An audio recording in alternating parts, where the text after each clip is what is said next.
Bonjour tout le monde, bienvenue à Ouvre ton jeu. C'est un plaisir de vous rencontrer à chaque semaine et de vous rencontrer aussi dans la rue. Et ce que j'aime, c'est quand vous me parlez de quand vous avez joué à la maison. Vous savez, on a 2 jeux en vente, le jeu vert et le jeu rouge qui est pour couple.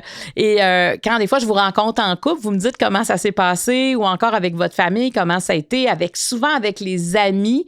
Vous me dites toujours, il y a des affaires que je savais pas, j'ai appris à la connaître, j'ai appris à le connaître, j'en reviens pas que je savais pas ça. Il y a beaucoup de phrases de cet ordre-là quand vous me racontez. Si ça vous tente dans les commentaires d'ajouter des photos de vous en train de jouer, on aimerait ça faire une belle mosaïque de nos fans qui s'amusent à Ouvre ton jeu. Et d'ailleurs, je vais lire des commentaires de personnes très fidèles à Ouvre ton jeu. Maryse nous dit, après le premier podcast que j'ai écouté, soit celui de José Lavigueur, je me suis empressée d'aller acheter le numéro 1, d'aller écouter, le numéro 1, et je les ai écoutés tous un à la fois depuis, et à chacun d'entre eux, je découvre de nouvelles personnalités, aussi une autre façon d'aborder la vie. Merci Maryse d'avoir partagé. Cristal, elle nous parle de l'épisode avec Xavier Dolan. C'est l'entrevue la plus touchante à ce jour en ce qui me concerne. J'ai ressenti toute sa fragilité et à un point tel que les larmes me sont montées aux yeux à quelques reprises. Ses silences étaient très éloquents. Je l'aurais pris dans mes bras. Sa douance est un cadeau qui lui a apporté son lot de problèmes, mais il est tellement déterminé et plein de foi en l'univers.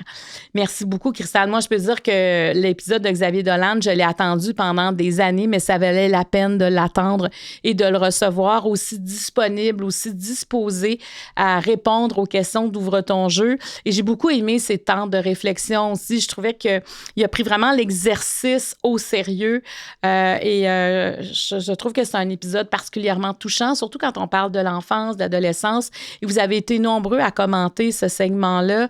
La question, c'est as-tu déjà été un enfant? Et il y en a beaucoup que ça leur rappelait aussi leur enfance. Encore, si vous n'avez pas vu cet épisode-là, en fait, tous les épisodes sont disponibles sur toutes les plateformes de podcast. Nos partenaires, évidemment, qui sont super importants au bon déroulement. On a entre autres Karine Jonca, plus de 60 produits certifiés fabriqués au Québec. Les produits de Karine, de la création, de l'idéation d'un produit jusqu'à la finale, au produit qu'il y a sur les tablettes. Tout ça est fait au Québec. Je pense qu'il faut le souligner. Eh bien, Karine Jonca vous offre 15 % de rabais sur tous les achats en ligne et le code promo est Ouvre ton jeu 15. Même chose, le Marie Club, notre espace bien-être, ici à Humano, on vous offre 15 % de rabais sur l'abonnement annuel. Vous vous rendez sur marieclaude.com et le code promo est Club 15. On a aussi Eros et compagnie, conseils d'experts disponibles en boutique, en ligne et vous pouvez même avoir des démonstrations à domicile.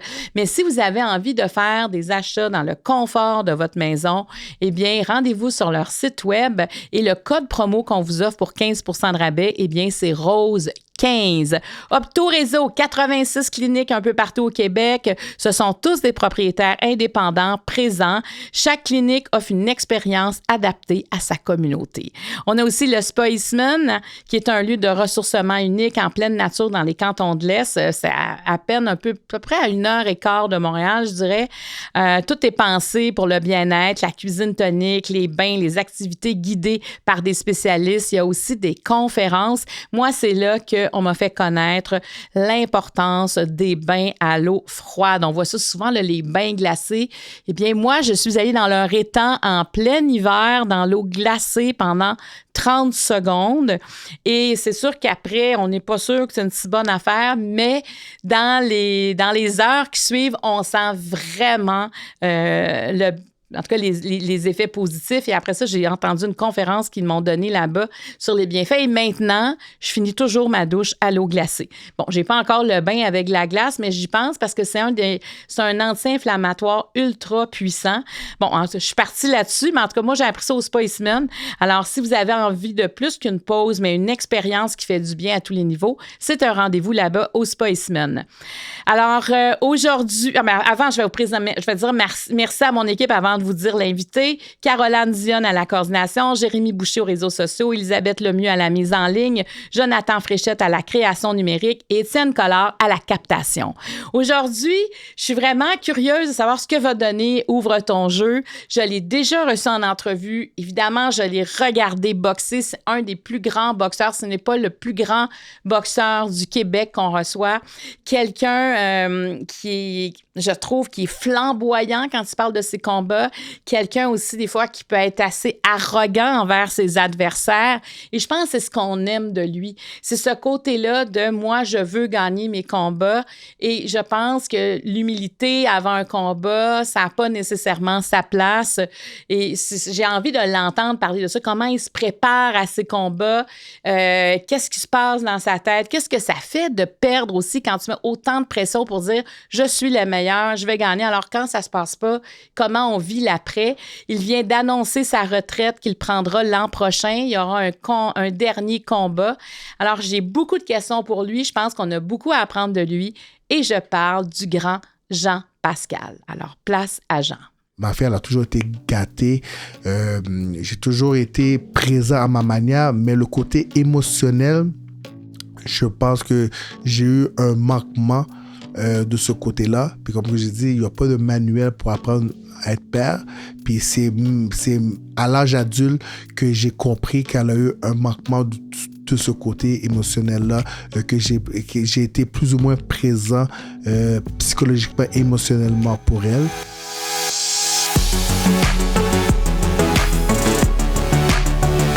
Ouvre ton jeu est présenté par Karine Jonca, la référence en matière de soins pour la peau, disponible dans près de 1000 pharmacies au Québec, et par le Marie Club, qui est un espace consacré au mieux-être où on y retrouve plus d'une centaine de classes de maîtres dirigées par des experts, disponibles sur marieclaude.com. Les jeux de table Ouvre ton jeu original et l'édition couple sont disponibles partout au Québec et sur randolph.ca. Alors, il vient d'arriver, il est avec nous. Comme je vous le disais d'entrée de jeu, j'ai hâte de le rencontrer parce que je trouve qu'on a beaucoup à apprendre de sa force de caractère. Quand on parle de la force du mental, moi, je pense à mon invité Jean Pascal. Salut, Jean. Salut, ça va bien? Ben oui, c'est dur de t'appeler juste Jean.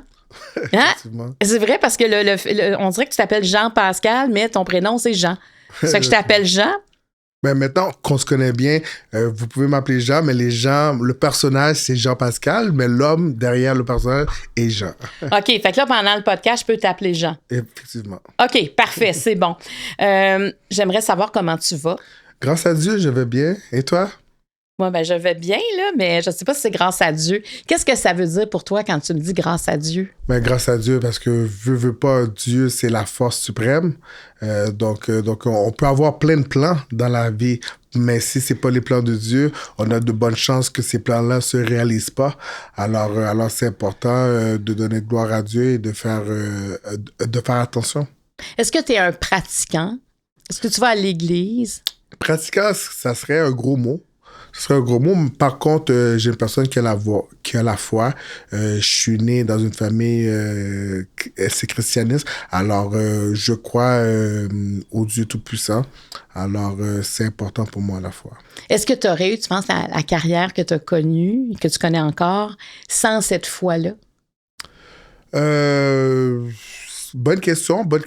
Je crois que non, parce que je me suis souvent remis à Dieu pour des questionnements, pour des combats, et je pense que il m'a guidé vers la lumière pour avoir une bonne réponse à mes questionnements, à mes problèmes. Alors, certainement que non, je crois pas que j'aurais eu une carrière aussi époustouflante sans son support.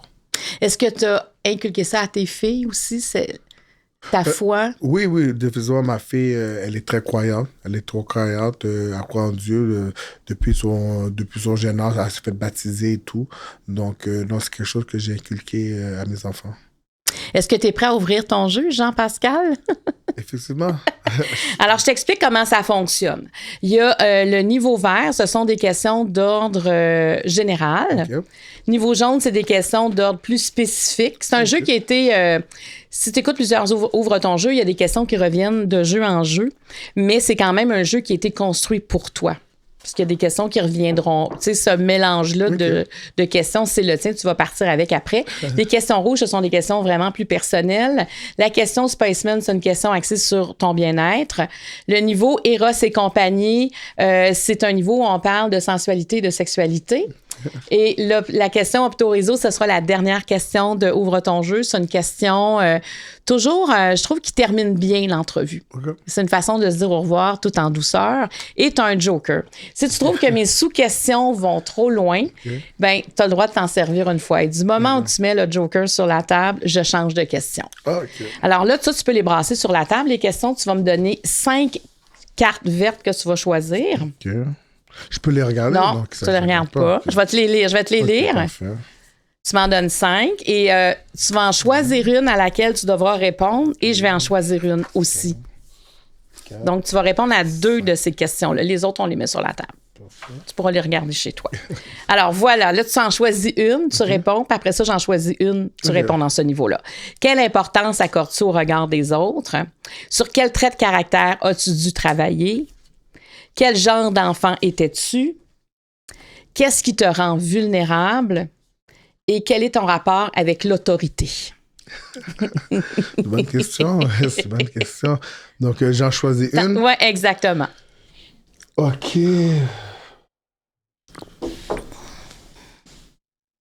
Je crois que je prendrais elle.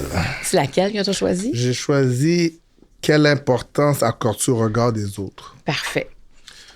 Je peux répondre ça en 2 temps. C'est qu'en début de carrière, j'apportais beaucoup d'importance au regard des autres, comment les gens me percevaient, comment les gens pensent de moi.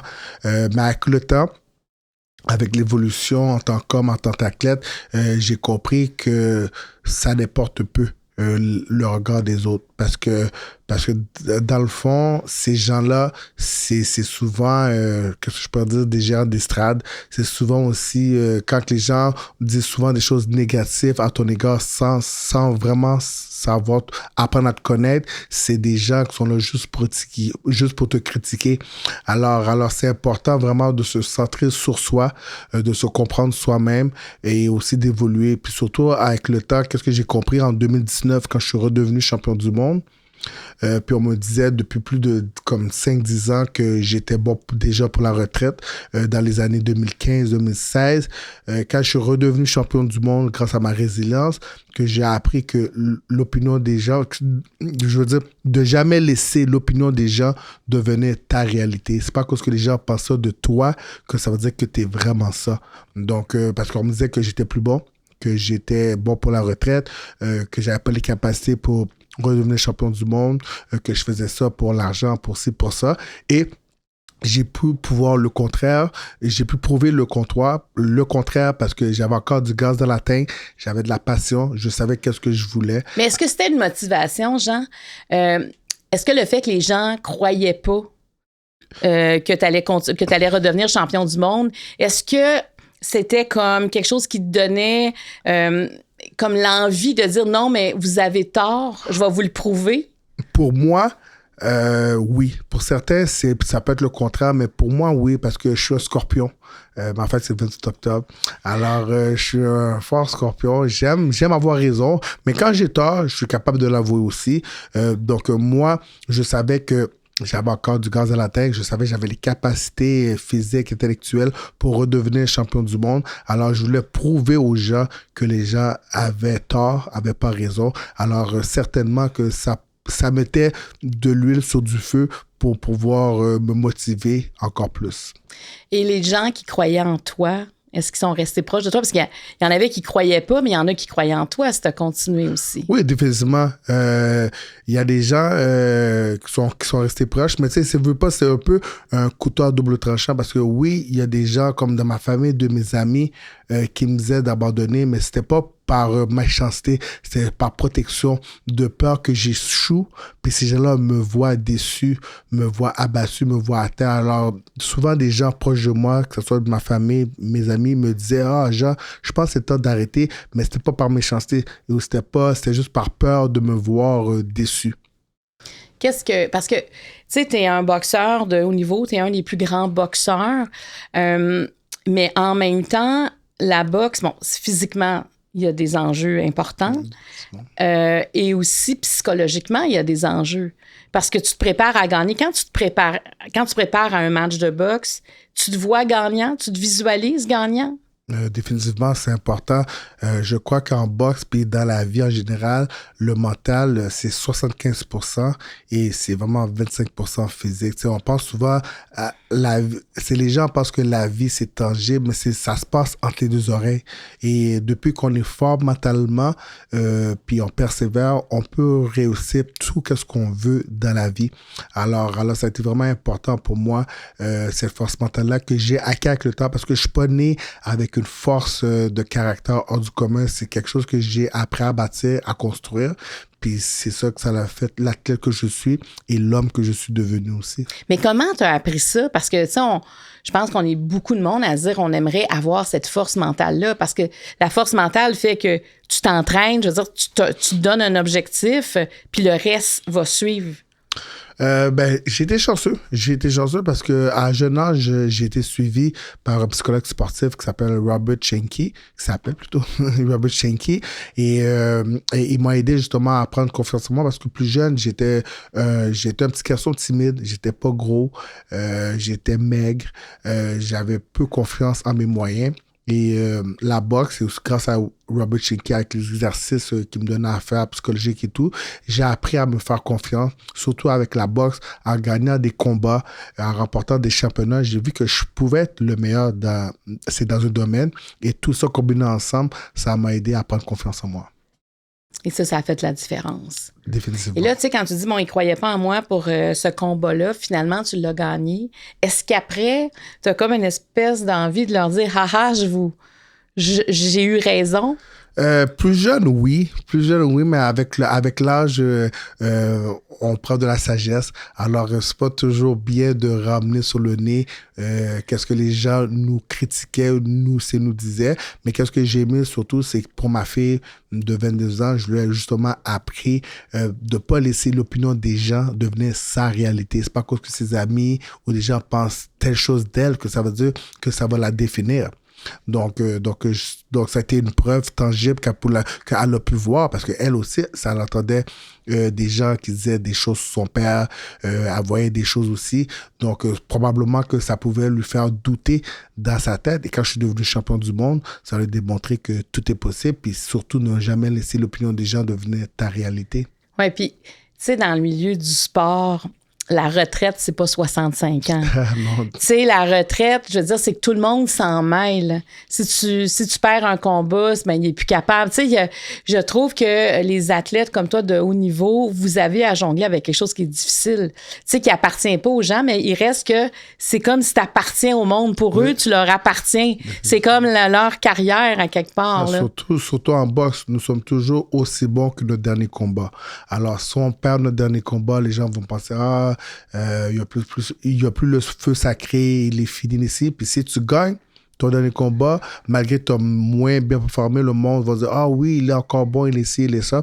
Alors, en boxe, comparativement à d'autres sports d'équipe, c'était toujours aussi bon que ton dernier combat. Ça t'a pris combien de temps à apprendre ça, à comprendre ça? Ça l'a pris plusieurs combats, plusieurs années. Oui, parce que tu comprends en même temps la psychologie humaine à travers ça. Effectivement. Tu sais? Bien, c'est la première fois qu'on me répond ça à cette question-là. Je trouve ça vraiment intéressant. Moi, j'ai envie de savoir, justement, tu as effleuré ça. Quel genre d'enfant tu étais? Oui, j'en effleurais justement. Quand j'étais jeune, j'étais un garçon timide, gêné. Alors, j'étais pas, tu sais, là, le monde pense que je suis extraverti et tout, mais c'est parce que quand t'arrives à quelque part, on le sait, Jean. Ben, je pense que c'est juste que j'ai un bon aura. J'ai un aura qui se dégage. T'as du charisme. Merci beaucoup. C'est ça, quand t'arrives à quelque part, on sent ta présence. Merci. Donc, des fois, quand on sent la présence de quelqu'un comme ça, on peut pas penser qu'il est gêné. Exactement. Mais plus jeune, j'étais beaucoup introverti. Puis même aussi, on m'a fait réaliser que même encore aujourd'hui, je suis encore une personne introvertie. Cependant, quand les caméras s'allument, on dirait que je deviens quelqu'un d'autre, je deviens un personnage et là, je deviens extraverti parce qu'à la maison, Ou sinon, dans mes relations personnelles, interpersonnelles, je suis une personne très réservée, très, très discrète. Mais quand que les caméras se braquent sur moi, on dirait justement c'est le Jean-Pascal qui sort. C'est ça, c'est plus Jean. Exactement, c'est plus Jean, c'est le Jean-Pascal qui sort. Donc, ben, aujourd'hui, vous avez la chance de voir le Jean, l'homme derrière Jean-Pascal. Jean, dans quel genre d'enfant étais-tu? Moi, je suis curieuse de savoir comment tu es arrivé à la boxe. Est-ce que, par exemple, c'est ta mère qui disait, ben, me semble, on conseille pas ça à notre enfant? Non, définitivement. T'sais, on a peur comme parents quand on parle de la boxe. Ma mère, elle n'était pas en accord que je boxe. La raison pour laquelle je boxe, je vous dis, j'étais un homme timide, un petit garçon timide, gêné, un peu introverti. Moi, je jouais au hockey. Mais puis j'étais quand même assez bon au hockey. Mais tu sais, dans les années 80-90, il y avait quand même beaucoup de racisme. Sur la glace, on me traitait de palette de chocolat. Quand j'étais jeune, j'avais peut-être 10 ans et tout. C'est des choses quand même, si vous ne voulez pas à cet âge, qui viennent chercher. Malgré ça, j'étais capable de faire les bonnes équipes. Je me suis même classé dans les niveaux élites. Au hockey? Ouais, au hockey, je jouais 2A au hockey. Puis souvent, à la blague, je dis souvent que j'étais supposé d'être le premier Piquet Souben du Canadien parce que j'excellais au hockey. Mais cependant, à l'âge de 14 ans, j'ai arrêté. Je me suis lancé dans la boxe. Pourquoi je me suis lancé dans la boxe? C'est le fait que, tu sais, je me faisais quand même un peu intimider, que ce soit dans la rue, à l'école, à cause de ma couleur de peau, à cause que j'étais petit, j'étais pas gros. Je voulais apprendre à me défendre. Et qu'est-ce que je voulais faire? C'est mon grand frère faisait de la boxe. Mais je me disais, mais la boxe, c'est juste les poings. Puis dans la rue, on se bat avec les poings et les pieds. Alors, je voulais faire du kickboxing. Et j'avais demandé à ma mère, « Ah, maman, je veux faire du kickboxing. » Mais on trouvait pas de place pour faire du kickboxing. Alors, elle m'a inscrit dans du Hapkido. Ça, c'est comme un peu du taekwondo. Le monde pense que c'est du Aikido, mais c'est vraiment du Hapkido. Et je faisais ça sur le boulevard des Laurentides. Et j'ai appris à me défendre avec ces arts martiaux-là. Cependant, c'était plus ou moins pour moi. J'ai aimé ça, mais j'ai pas comme mordu à l'hameçon vraiment. Et mon frère faisait de la boxe. Il était déjà champion des Gants dorés, champion du Québec. Et c'est lui qui m'a emmené au gym de boxe champion qui se retrouvait dans ce temps-là sur Bélanger, coin Saint-Michel, qui a été rebaptisé l'année dernière le Corner.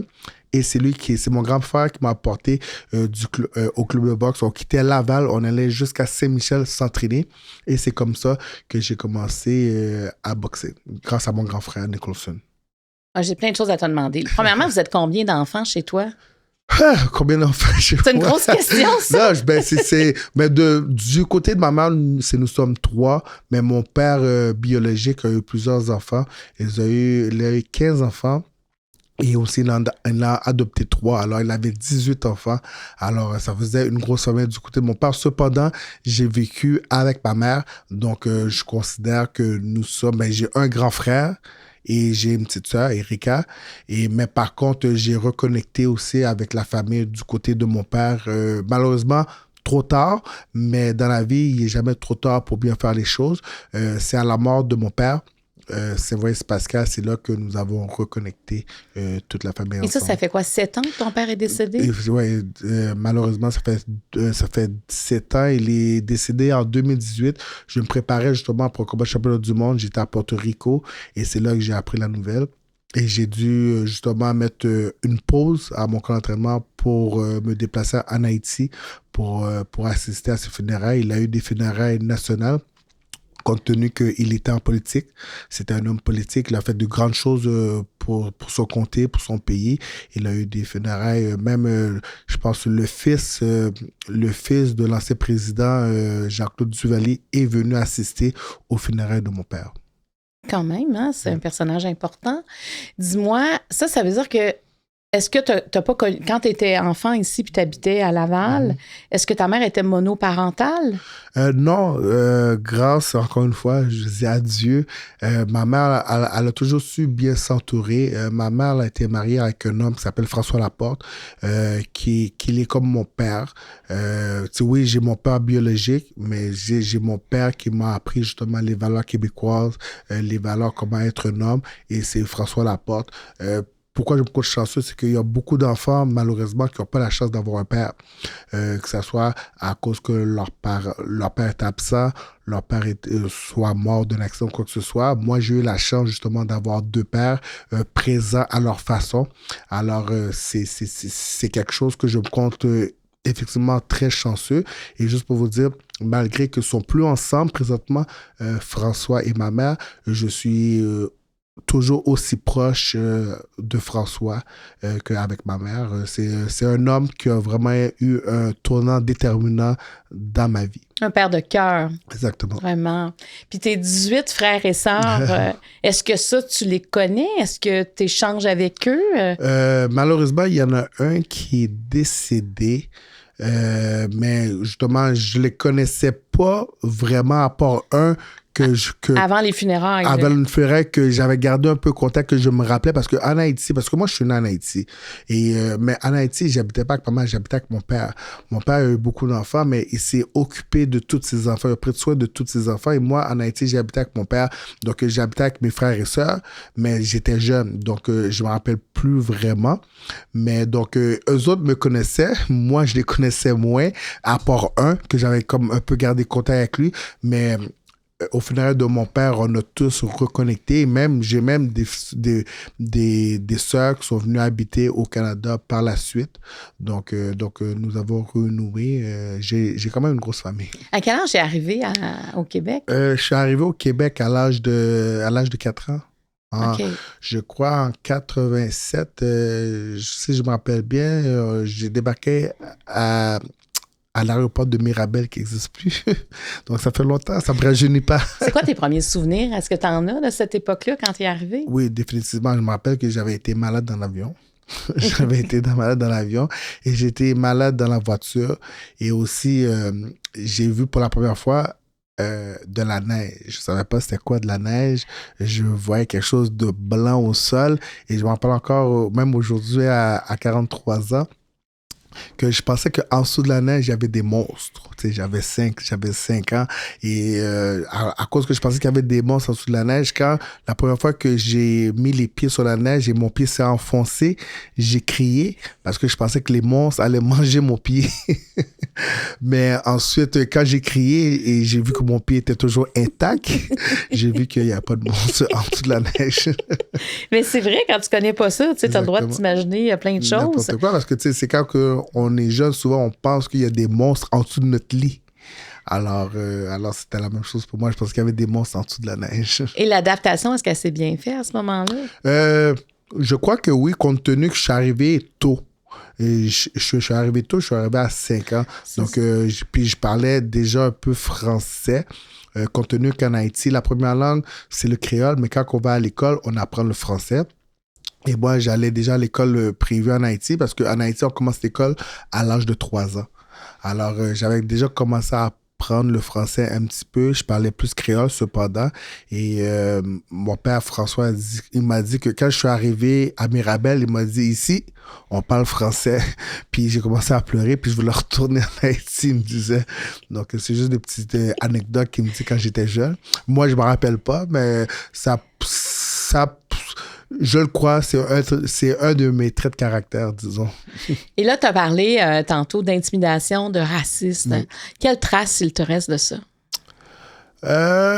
Sincèrement, pas beaucoup. Oui, j'ai subi d'un peu de discrimination, un peu de racisme, mais par contre, compte tenu que j'ai performé jeune dans le sport à jeune âge, j'ai été, je crois, moins... comment je pourrais dire ça? J'étais moins victime de racisme compte tenu que je performais bien dans mon sport, dans mes sports que je faisais. Exemple un peu Ray Charles, qui est un noir aux États-Unis. C'est un chanteur de jazz ou de blues, je crois. Ouais, c'est un Ray Charles, j'ai envie de dire de jazz. Je crois de jazz. Mais... Et justement, il faisait la tournée des États américains, puis il était beaucoup aimé dans le sud, au Texas. Mais par contre, au Texas, on sait très bien que c'était un État qui était très, très raciste. Mais compte tenu que c'était un noir qui performait dans son champ d'expertise, les Blancs ne voyaient pas vraiment le racisme. Ils lui disaient comme lui, c'est un bon noir et tout, compte tenu qu'il performait dans qu'est-ce qu'il faisait. Alors, c'est un peu la même chose pour moi. Compte tenu que je performais bien dans qu'est-ce que je faisais, j'ai été moins victime de racisme, contrairement à mon grand frère. Souvent, lui, il était plus vieux, il était très bon, il était gardien de but, puis souvent, il se faisait souvent retrancher des bonnes équipes de hockey à cause que l'entraîneur préférait mieux le gardien blanc que le gardien noir. Puis je me rappelle encore que mon père, François, avait beaucoup de démêlés, de chicanes avec les entraîneurs. Je le connais, je le comprends. J'aurais fait la même chose parce que c'est tellement pas une raison. Exactement. Seulement. Puis François, tu sais, il nous considérait comme ses vrais enfants biologiques de sang, autant que, parce qu'il a eu un enfant avec ma mère, qui est Erika. Il n'y a aucune différence entre Erika, ma soeur, et moi et mon frère.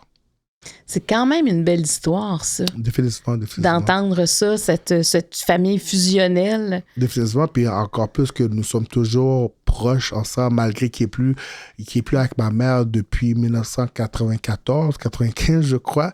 Puis nous sommes aussi, nous avons fêté son 64e anniversaire chez moi le 21 août passé. C'est bien, c'est bien.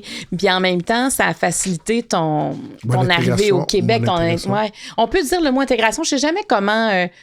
donc, c'est vraiment une intégration. Donc, arriver ici puis comprendre les codes rapidement, comment ça fonctionnait le Québec. Exactement. C'est lui qui m'a montré les valeurs québécoises. C'est lui qui m'a montré aussi comment être un homme. Un homme, ça doit être un provider. C'est lui qui amène la structure familiale et tout. Et j'ai vu ça parce que quand même, il y avait 3 enfants à sa charge et c'est lui qui avait les responsabilités de faire bien vivre la famille. Et puis, tu sais, maintenant, partout, on t'entend parler, c'est toujours le Québec. Tu as une grande fierté d'être québécois. Oui, définitivement. Comme que j'ai dit, je suis né en Haïti, mais c'est au Québec que je me suis construit, alors que je suis devenu l'homme que je suis, malgré mes racines haïtiennes. Je suis très, très fier de mes racines haïtiennes, mais c'est grâce au Québec, c'est le Québec qui a construit le personnage Jean-Pascal. Et c'est ton chez vous. Oui, exactement, c'est moi chez moi. Niveau jaune, Jean-Pascal. Je me rappelle aussi que j'avais déjà dit que si je gagnais une médaille d'or aux Jeux olympiques, parce que je suis allé aux Jeux olympiques en 2004, je voulais que ça soit l'hymne national du Québec soit chanté. Alors, voici le niveau jaune, Jean. Tu vois, j'ai encore dit Jean-Pascal, c'est comme dur là, tu les brasses, tu vas m'en donner 4 de ce niveau-là. On va encore répondre, tu vas encore répondre à 2 questions du niveau jaune. Après ça sera une question par niveau. Parfait. Je donne une. Ouais, tu peux me tutoyer, hein? On dirait quand tu dis vous, je sais plus si c'est moi. Là, tu m'en donnes 4, s'il te plaît. Okay, ouais. Tu vas en choisir 2. Oh. Merci. Alors, je te les lis. Tu en choisis une. Quel est le plus grand défi que tu as eu à surmonter dans ta vie? Quel trait de caractère as-tu hérité de ta mère? Quel type d'amoureux es-tu? Et qu'est-ce que tu n'as pas reçu de tes parents et qui t'a manqué? Est-ce que je regarde les miens? Non, okay. tu réponds à une de celles-là. Quel est le plus grand défi que tu as surmonté dans ta vie? Quel trait de caractère as-tu hérité de ta mère? Quel type d'amour que je suis? Qu'est-ce que tu n'as pas reçu de tes parents qui t'a manqué? Je peux choisir quel type d'amour que je suis? Certainement. Alors, quel type d'amoureux es-tu? Je pense qu'en amour, je suis un peu... tu sais, on voit Jean-Pascal, l'homme dur, l'homme qui pleure jamais ou quoi que ce soit. Mais en amour, je crois que je suis un peu comme un gros nounours. J'aime ça me faire cajoler. J'aime ça me faire dorloter aussi. Je suis un homme sensible. Donc, je pense que je suis... comment je pense ça? Je suis le type amoureux qui aime ça se coller à son amoureuse. Puis qu'est-ce que tu fais pour ton amoureuse? Est-ce que tu cuisines? Est-ce que tu... J'ai un talent caché à la cuisine. J'aime cuisiner pour les autres. Peut-être pas pour moi, mais pour les autres, j'aime bien cuisiner. Le mets favori que j'aime cuisiner, c'est surf and turf. Je suis bon avec les fruits de mer. Je suis bon avec la viande rouge. Alors, c'est les aliments que j'aime le mieux cuisiner. Puis pour ton amoureuse, quel type d'amoureux es-tu dans le sens? Qu'est-ce que tu fais quand tu es en amour pour l'autre? Mais qu'est-ce que je fais? Je me donne à 100% à la personne. La personne va pas connaître le Jean-Pascal, va connaître le Jean salon, le Jean de tous les jours. Alors, souvent, tu sais, on peut me percevoir de telle façon à la télévision, mais quand on commence à me connaître personnellement, c'est là qu'on apprend à connaître le Jean et qu'on peut être vraiment surpris. Et qu'est-ce qui nous surprendrait? Ah! Ça, peut-être je pourrais le garder pour moi, mais comme je vous dis, je suis une personne très tendre, très, très affectueuse. J'aime cajoler. Es-tu dépendant affectif de l'autre? Non, je ne suis pas dépendant affectif, mais quand j'aime. Comme je vous dis, je suis un scorpion. Moi, c'est tout, c'est rien. Alors, c'est all in or all out. OK, ça fait que c'est quand même exigeant pour l'autre. Exigeant pour l'autre, probablement, mais cependant, tu sais, moi, je suis une personne très pointue sur les détails, mais la personne que je veux qui va se mettre avec moi va déjà connaître ça de moi. Alors, ça va être une personne aussi qui va être pointueuse sur les détails aussi. Est-ce que tu es en couple présentement? Oui, je suis en couple présentement. Puis, donc là, quand tu es en amour, comment tu te sens? Est-ce que la vie est plus facile? Est-ce que le fait d'avoir quelqu'un d'autre dans ta vie, tu sais, quand tu as ce trait de caractère-là, t'es pas fusionnel non plus, mais tu as besoin de sentir la présence de l'autre tout le temps, à quelque part? Ben, comme je vous dis, en ce moment, ça va très, très bien. Tu sais, moi, j'étais souvent habitué à être seul. Tu sais, j'ai fait un sport individuel. Ouais. Alors, j'ai l'habitude d'être centré sur moi. Même à la limite égoïste. Pour réussir, les sportifs, ils n'ont pas le choix d'être un peu égoïstes. Alors, maintenant que je suis en fin de carrière, je suis en relation avec quelqu'un, c'est important de ne pas être juste centré sur moi, d'être centré sur la personne aussi. Et c'est quelque chose que j'apprends de jour en jour, de pouvoir redonner, de ne pas juste penser à mes besoins à moi. Il faut que je pense à ses besoins à elle aussi. Oui, ça enlève une pression. Tu sais, comme tu dis, tu sens que tu arrives à la fin de ta carrière par choix, parce que tu as décidé ça. Ça enlève une pression sur tous les matchs futurs, tous les combats futurs, tout ce que tu dois faire. Puis aussi, comme vous dites, bâtir à deux, c'est beaucoup plus facile que bâtir seul. Tu sais, moi, ma carrière, veux pas, je l'ai un peu bâti seul. J'ai affronté toutes les épreuves de la vie un peu seul. Alors, maintenant que nous sommes deux, c'est beaucoup plus apaisant, beaucoup plus... Ça m'enlève de la pression un peu, malgré que c'est quand même moi l'homme. Mais par contre, ça enlève de la pression que je peux m'appuyer sur quelqu'un qui est là pour m'aider puis m'épauler. Parce que tu fais quand même une différence entre l'homme et la femme dans ton couple par rapport au rôle? Bonne question. Ben, comme je vous dis, moi, je suis né dans les années 80, alors je suis de la vieille génération. Oui, je pense que, tu sais, un homme, ça reste un homme, une femme, ça reste un homme, ça reste une femme, je veux dire. Donc, c'est sûr que les rôles doivent être partagés. Les femmes ont certains rôles, les hommes ont un certain rôle, mais par contre, je sais très bien qu'avec la nouvelle génération et tout, on peut un peu tout entremêler ça un peu, mais tu sais, je suis ouvert à ça aussi, je suis ouvert à ça, mais admettons, mais tu sais, si je vis avec ma femme, c'est à l'homme aller comme déposer les poubelles sur le bord de la route, c'est pas à la femme, tu comprends? C'est la cuisine. Moi, j'aime bien cuisiner, fait que ça, c'est le fun. Des fois, c'est moi qui cuisine, des fois, c'est elle. Mais il y a des choses que je pense que l'homme doit rester dans son rôle, puis certaines choses que la femme doit rester dans son rôle aussi. Ça, c'est quelque chose que tu as appris aussi quand tu étais jeune. C'est ça que j'ai vu. Donc, tu répètes un modèle que tu as vu aussi. Que mes parents, exactement. Que mes parents, François, c'était lui le provider. C'est lui qui amenait le pain à la table et c'était ma mère qui faisait les choses de la maison et tout. Donc, toi, tu as une responsabilité qui vient avec ton rôle d'amoureux aussi. Oui, définitivement. Donc, tu prends soin à plusieurs niveaux. Définitivement. Ça, c'est quand même intéressant que tu en parles parce que peu de gens le disent de cette façon-là. Même s'ils vont le vivre de cette façon-là, ils vont pas le nommer de cette façon-là. Est-ce que tu trouves que c'est difficile pour les hommes présentement? On parle beaucoup de la souffrance des hommes qui ont de la misère à se confier.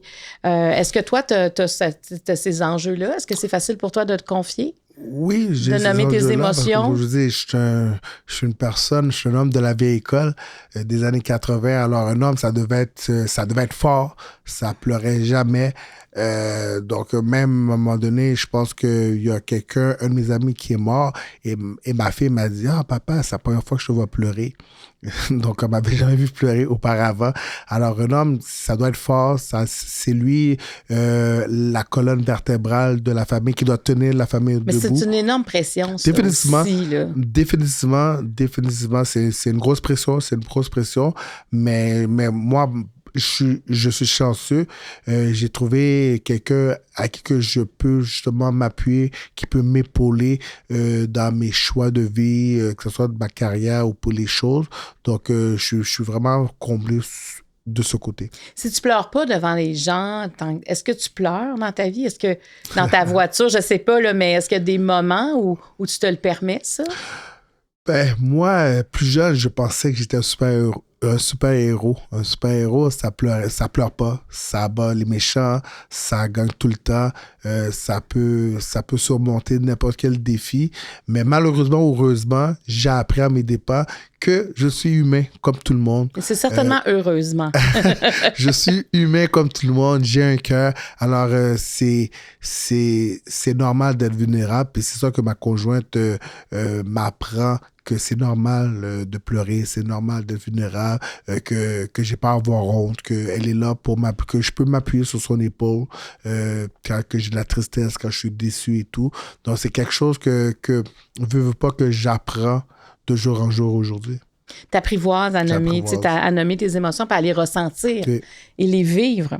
Parce que les hommes, il y en a beaucoup qui ont cette pression-là, tu sais, et ça fait craquer des fois certains hommes. Donc, je trouve ça bon de t'entendre, d'accepter de t'ouvrir, puis de vivre tes émotions pleinement. Oui. Parce que le super-héros, on n'en connaît pas, tu sais, je veux dire, c'est dans nos écrans, les super-héros, dans les bandes dessinées. Oui, ça, j'allais dire exactement. C'est juste dans les bandes dessinées, les super-héros. Oui, c'est ça, tu sais. Si on les rencontrait, ce serait pas la même chose. Alors, moi, je vais te demander, quel trait de caractère as-tu hérité de ta mère? Bon trait ou mauvais trait?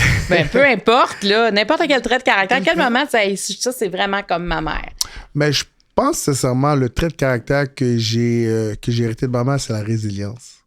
Ma mère, quand même, elle est partie d'Haïti avec pas grand-chose. Oui, elle a été chanceuse. Elle a rencontré le père de ma soeur, François Laporte, qui l'a aidée. Elle est retournée, parce que malgré qu'elle avait des études en Haïti, quand elle est revenue ici des années 80, elle a dû recommencer sa scolarité.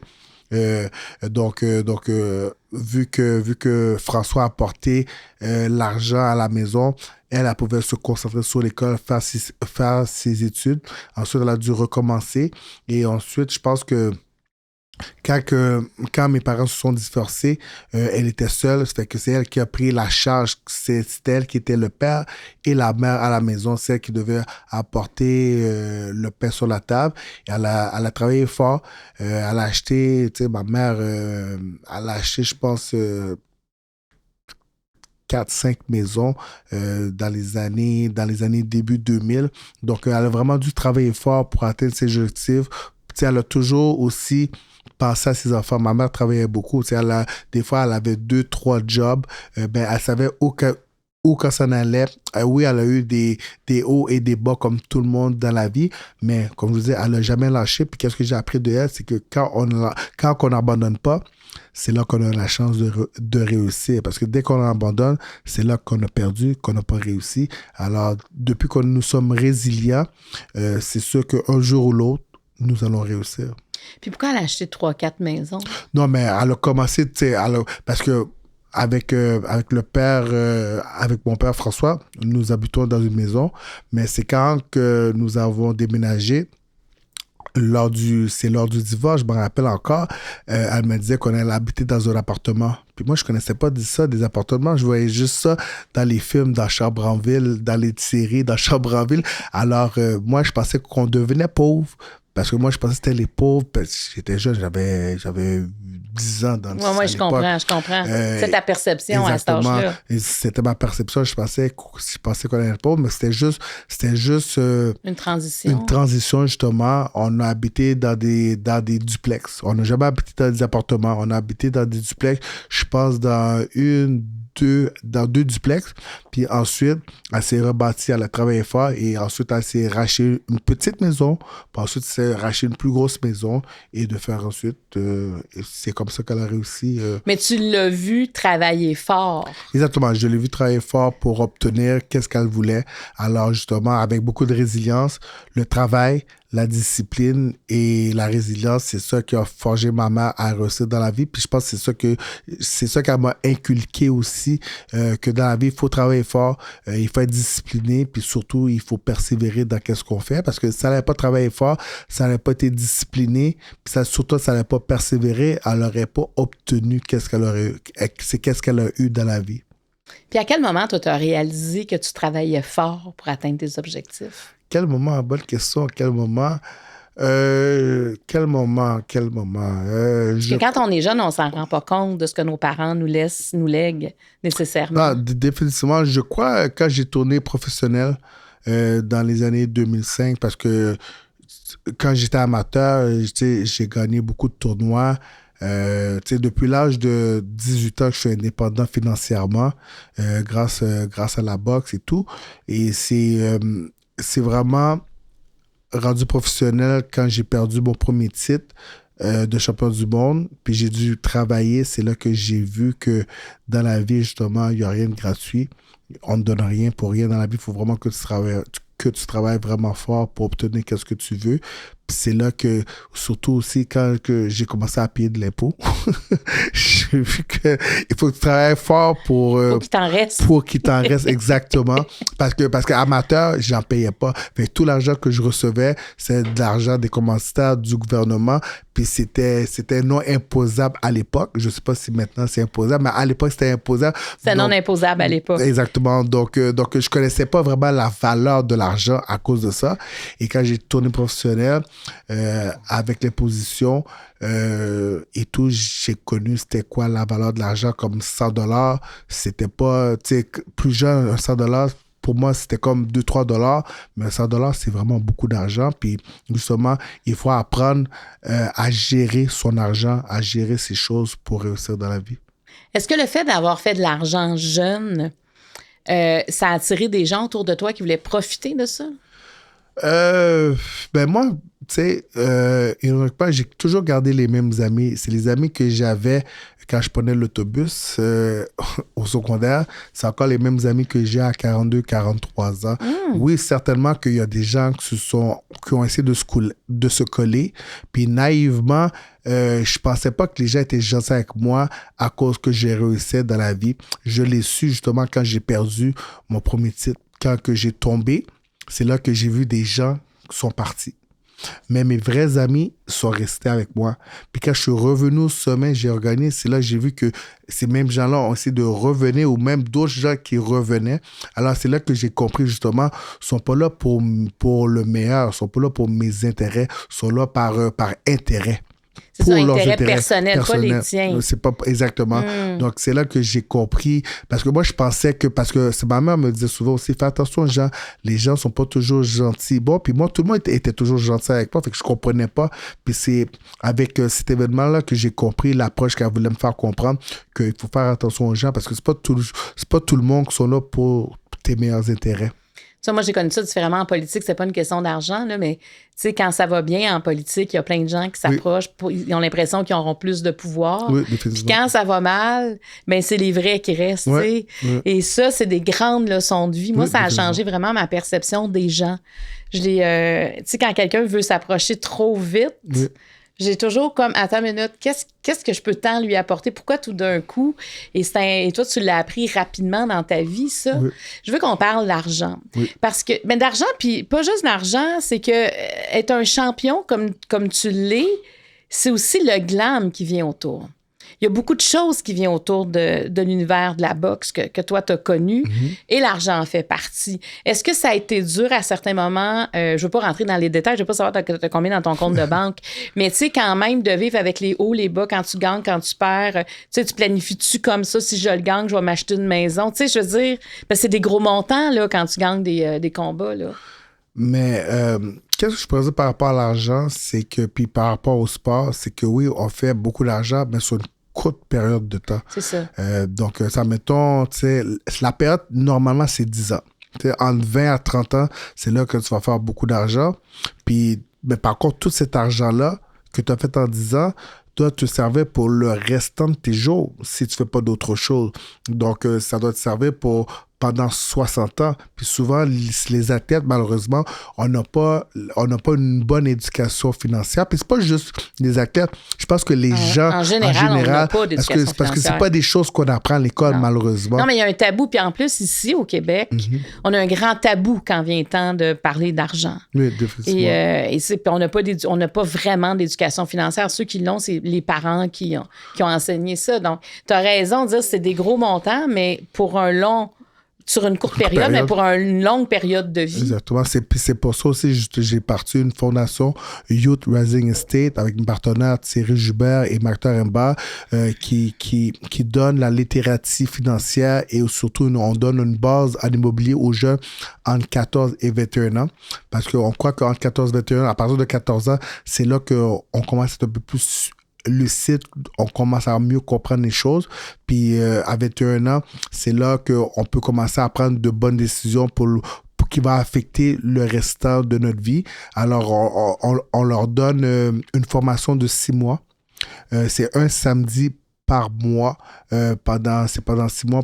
Puis c'est des cours d'environ 3 heures, 4 heures avec des vrais professeurs, des vrais intervenants pour leur donner justement une base en éducation financière. Et à qui ça s'adresse, cette fondation? C'est ta fondation? C'est pour les jeunes de 14 à 21 ans. C'est toutes les jeunes de 14 à 21 ans qui font une demande qui pourrait être c'est admissible, puis c'est totalement gratuit, justement. C'est pas déjà parce que pourquoi que je me suis associé avec Martha et Thierry, c'est justement parce que je me suis dit que si j'avais eu accès à ces informations-là, peut-être que ma vie j'aurais investi autrement, puis je serais ailleurs présentement dans la vie, parce que je me rappelle, tu sais, je discutais avec mes partenaires, puis je me rappelle c'était en 2009-2010, je voulais investir dans Tesla. Pourquoi? Parce que moi, je suis un visionnaire. Tu sais, je voyais que dans le futur, ça allait être les voitures électriques qui allaient dominer et tout. Et Tesla commençait, c'était vraiment encore tout nouveau. Et je faisais beaucoup d'argent. J'avais pas de dette parce que j'étais encore très, très jeune. Et je voulais investir dans Tesla. Cependant, je ne savais pas comment. Je ne savais pas qu'une personne comme moi pouvait investir. Je pensais que c'était pour les archi-millionnaires ou quoi que ce soit. Puis aussi, j'étais jeune. Ma vie était rapide. J'étais encore en entraînement. Fait que je ne me suis pas trop attardé à ça, mais j'aurais voulu investir dans Tesla. Je n'ai jamais investi. Je voulais investir 100 000.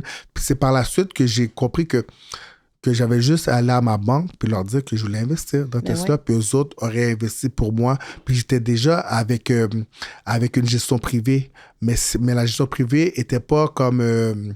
T'es pas proactive. Proactive avec moi pour dire dans quoi je veux investir.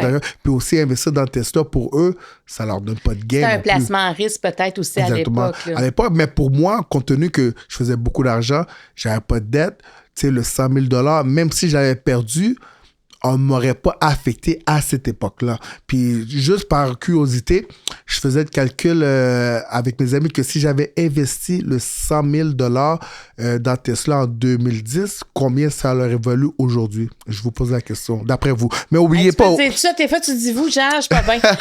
mais oubliez pas que c'est juste 100 000, c'est pas un million. 100 000 aujourd'hui. Pas... Attends, mais là, c'est en 2010 quand même. 2010, ouais. Ben, ça doit être, je dirais 2 millions. 2 millions? Ouais. Je vous laisse une deuxième chance. Attends, c'est-tu plus que ça?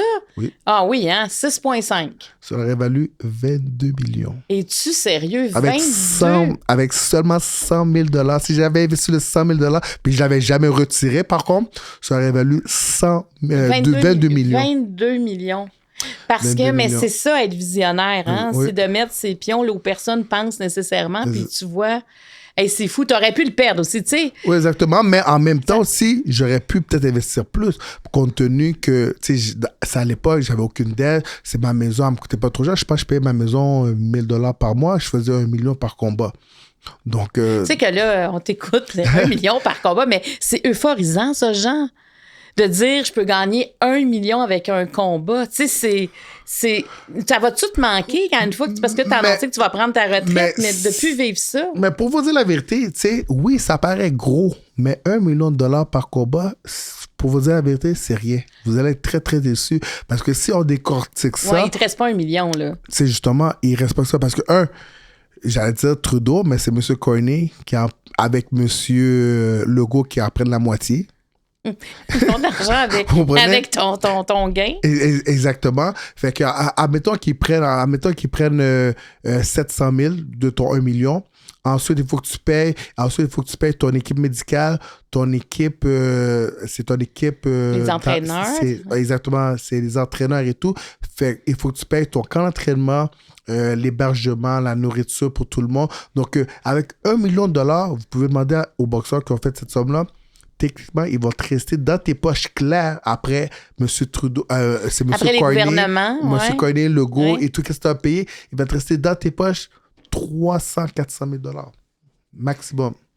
OK. Donc Attends, c'est mais pas Legault et Carney, c'est pas 700 000. Ils vont te prendre 450 000 à peu près. Hein? 450 000. Si t'en restes 300-400, mais en tout cas, ils ont comme la moitié de ton gain. Oui, ça, mais c'est que normalement, c'est un bon comptable et fiscaliste. Oui. Sur le 1 million, on dit OK, je comprends. Il te reste 700 000 à toi. Oui, c'est ça. exactement. Je pensais que tu voulais dire que tu le donnais. Non, je comprends. C'est pour ça que je crois que le ratio est élevé. Non, OK, sur 1 million, il te reste 700 000. Une fois que tu as payé tout le monde, il t'en reste environ 300. 300-400 environ. C'est ça, alors que tout le monde pense que toi, tu as mis 1 million dans tes poches. C'est quand même beaucoup, 300-400 000, mais tu n'as pas 12 combats par année. C'est ça, là. Tu peux faire peut-être 1, 2 combats par année. Alors, à la fin de la journée, faire admettons, clair dans tes poches, 600 000 par année pour prendre des coups dans le cerveau, mettre ta santé en péril, tu peux même peut-être mourir. C'est pas énorme. Donc, les gens voient seulement le côté brut et tout, mais à la fin de la journée, il ne nous reste pas 1 million dans nos poches. Puis en même temps, est-ce que c'est un mode de vie qui coûte cher aussi quand on est un boxeur comme toi, qui fait partie comme du jet set aussi? Moi, c'est que j'ai investi beaucoup dans mes préparations physiques, dans mon alimentation. C'est pour ça, justement, que j'ai pu perdurer aussi longtemps, plus de 2 décennies au sommet de la pyramide. Complètement atypique. Qui est rare. Ouais. Au Québec, c'est du jamais vu. Ouais. Au Québec, c'est du jamais vu. C'est pour ça que tout le monde pense que tu vas toujours prendre ta retraite à chaque combat. Exactement, mais c'est grâce justement aux méthodes d'entraînement.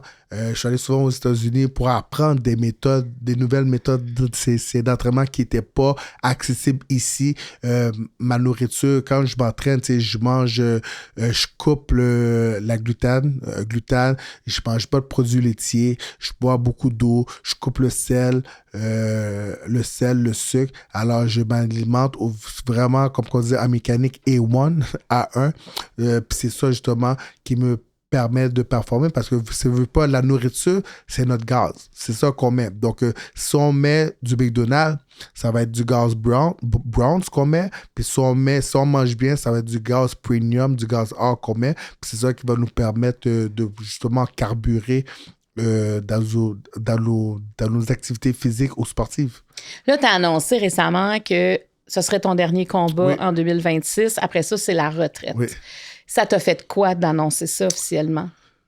C'est sûr que ça m'a fait quelque chose. Ça fait quand même plus d'une décennie que je boxe. Je me suis forgé une identité de boxeur. Comment je peux dire ça?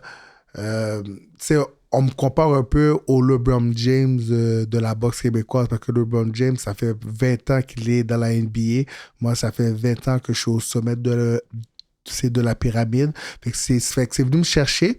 Mais comme que je disais à mon dernier combat, toute bonne chose a une fin.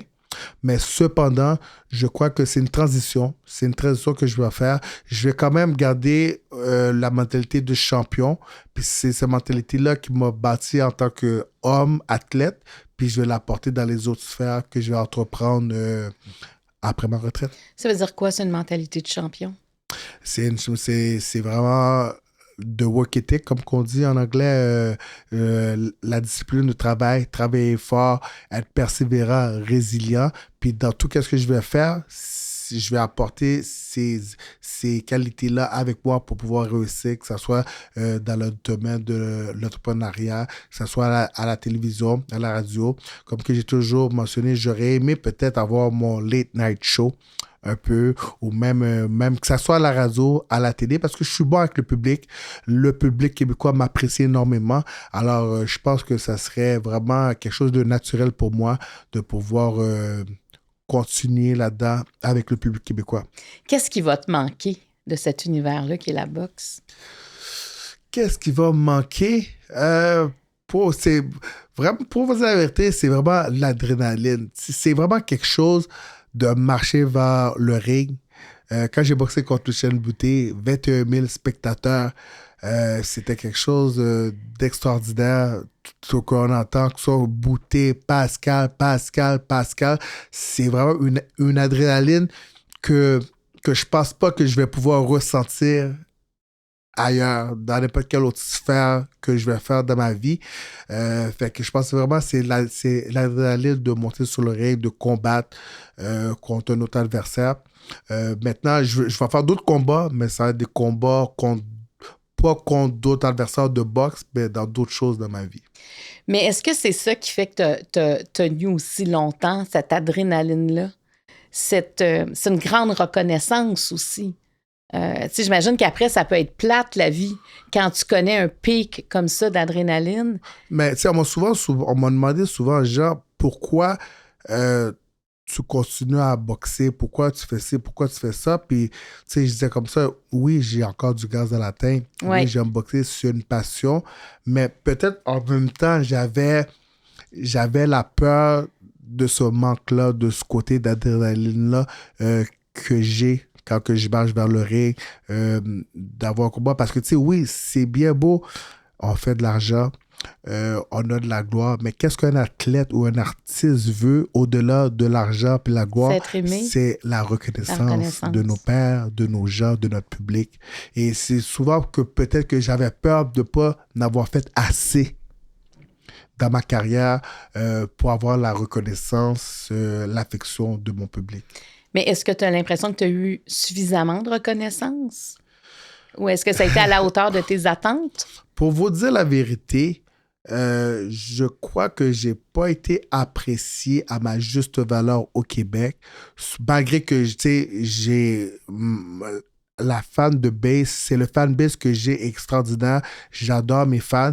Ils sont toujours là. Si on dit un mot de travers sur Jean-Pascal, c'est les premiers qui vont être aux barricades pour me défendre. Puis je les remercie énormément, Mais je crois pour tout ce que j'ai apporté pour le sport en général et surtout pour la boxe au Québec, j'ai pas été apprécié à ma juste valeur, mais c'est le fait que je crois que j'étais avant mon temps.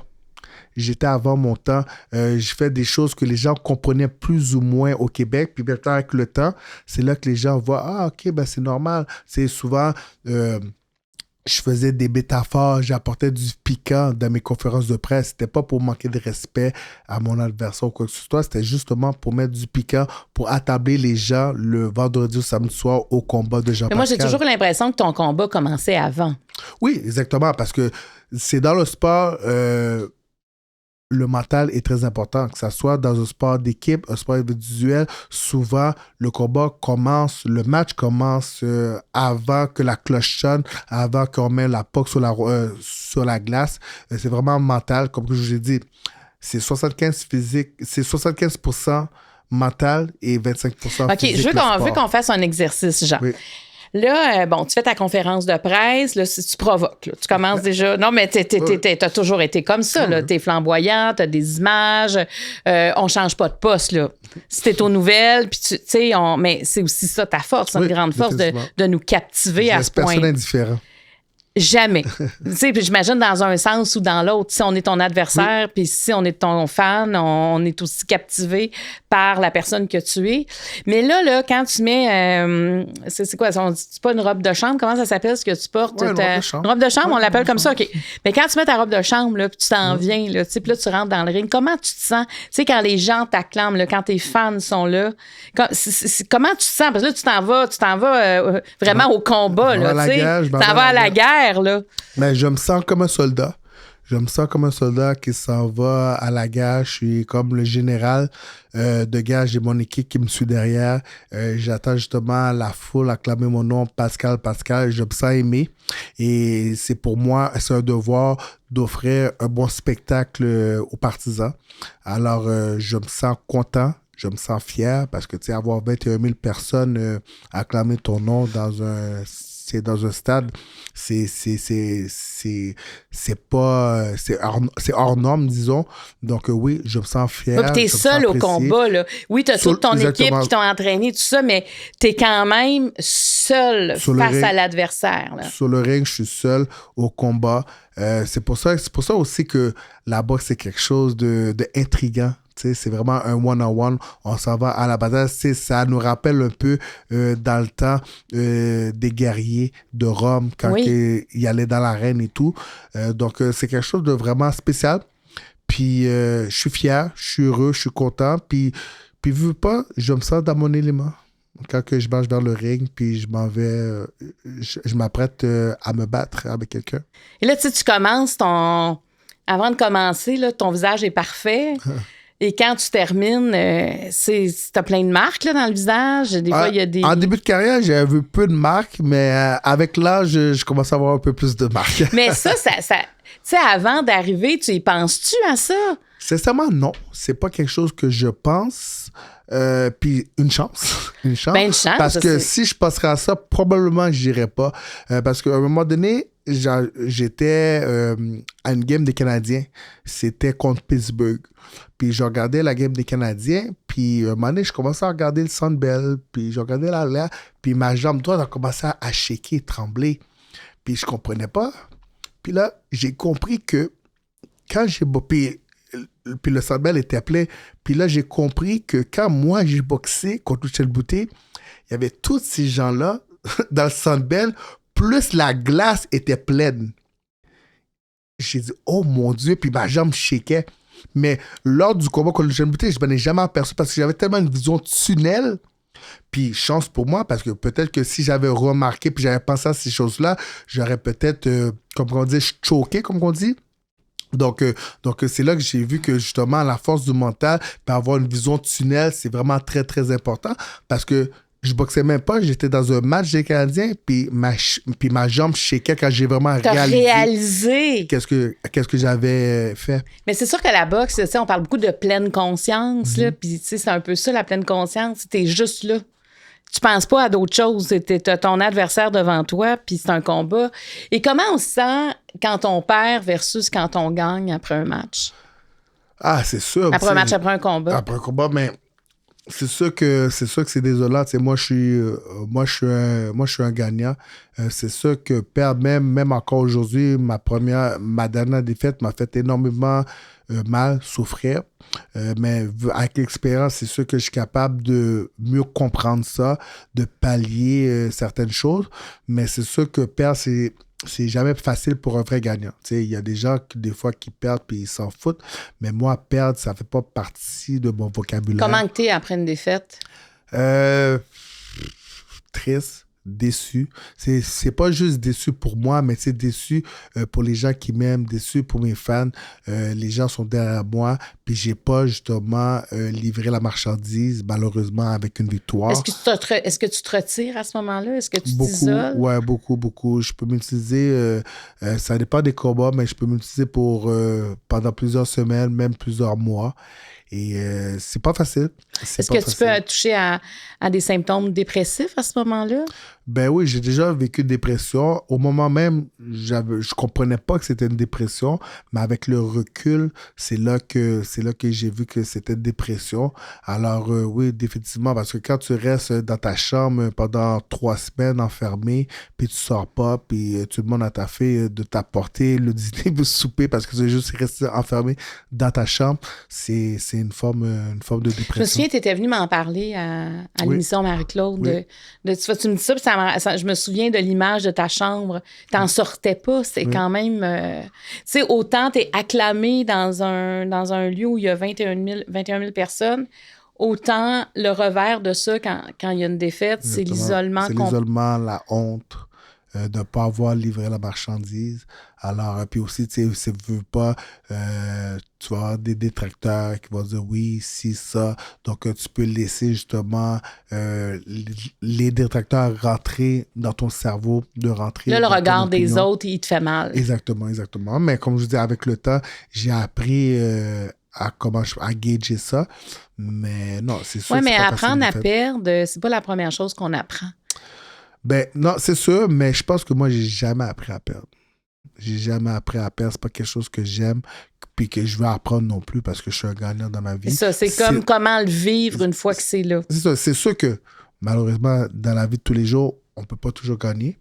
Donc, il faut apprendre à perdre, mais c'est pas quelque chose que je souhaite apprendre, malgré qu'il faut faire face à la musique. Et quand tu gagnes, comment tu es?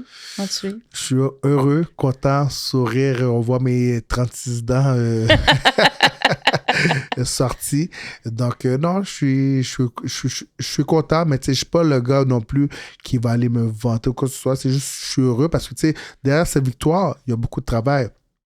Il y a beaucoup de travail, il y a beaucoup d'heures de bons choix de vie, de sacrifices, d'isolement. Parce que moi, je quitte souvent à l'extérieur du pays pour aller m'entraîner. Je vois pas mon amoureux, je vois pas ma fille, je vois pas ma famille, je vois pas mes amis. Justement, tout ça pour pouvoir mieux me concentrer sur la tâche que j'ai à faire lors de mon combat. Niveau rouge. Ça va bien? Mais ça... ici, j'ai pas pris le carte. Non, c'est ça, parce que tu me les as pas donnés. Tu sais, fallait que tu m'en donnes. Okay, alors, celle-là, tu vas pouvoir répondre chez toi si tu veux. Niveau rouge, Jean, tu vas m'en donner 3. Et tu vas en choisir une. Tu vas répondre à une seule question à ce niveau-là. Je vais prendre celle-là ici. J'apprends. Celle-là, on n'a plus besoin. Parfait. Alors, celle-là, tu n'as plus besoin. Je vais te les lire, ces 3-là. Parfait. Quelle fut ta pire défaite? À quel moment aurais-tu voulu que le temps s'arrête, un moment où tu étais bien dans ta vie? As-tu négligé certains aspects de ta vie? Je choisis une? Oui.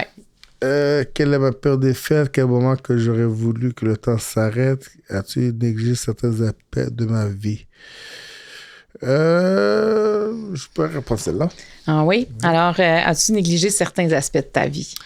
Ben, aspect de ma vie, je pourrais dire que j'ai un peu négligé sans vraiment le savoir le côté... parce que moi, j'ai une fille de 22 ans, Angel, que j'adore énormément. C'est mon sang, c'est ma peau.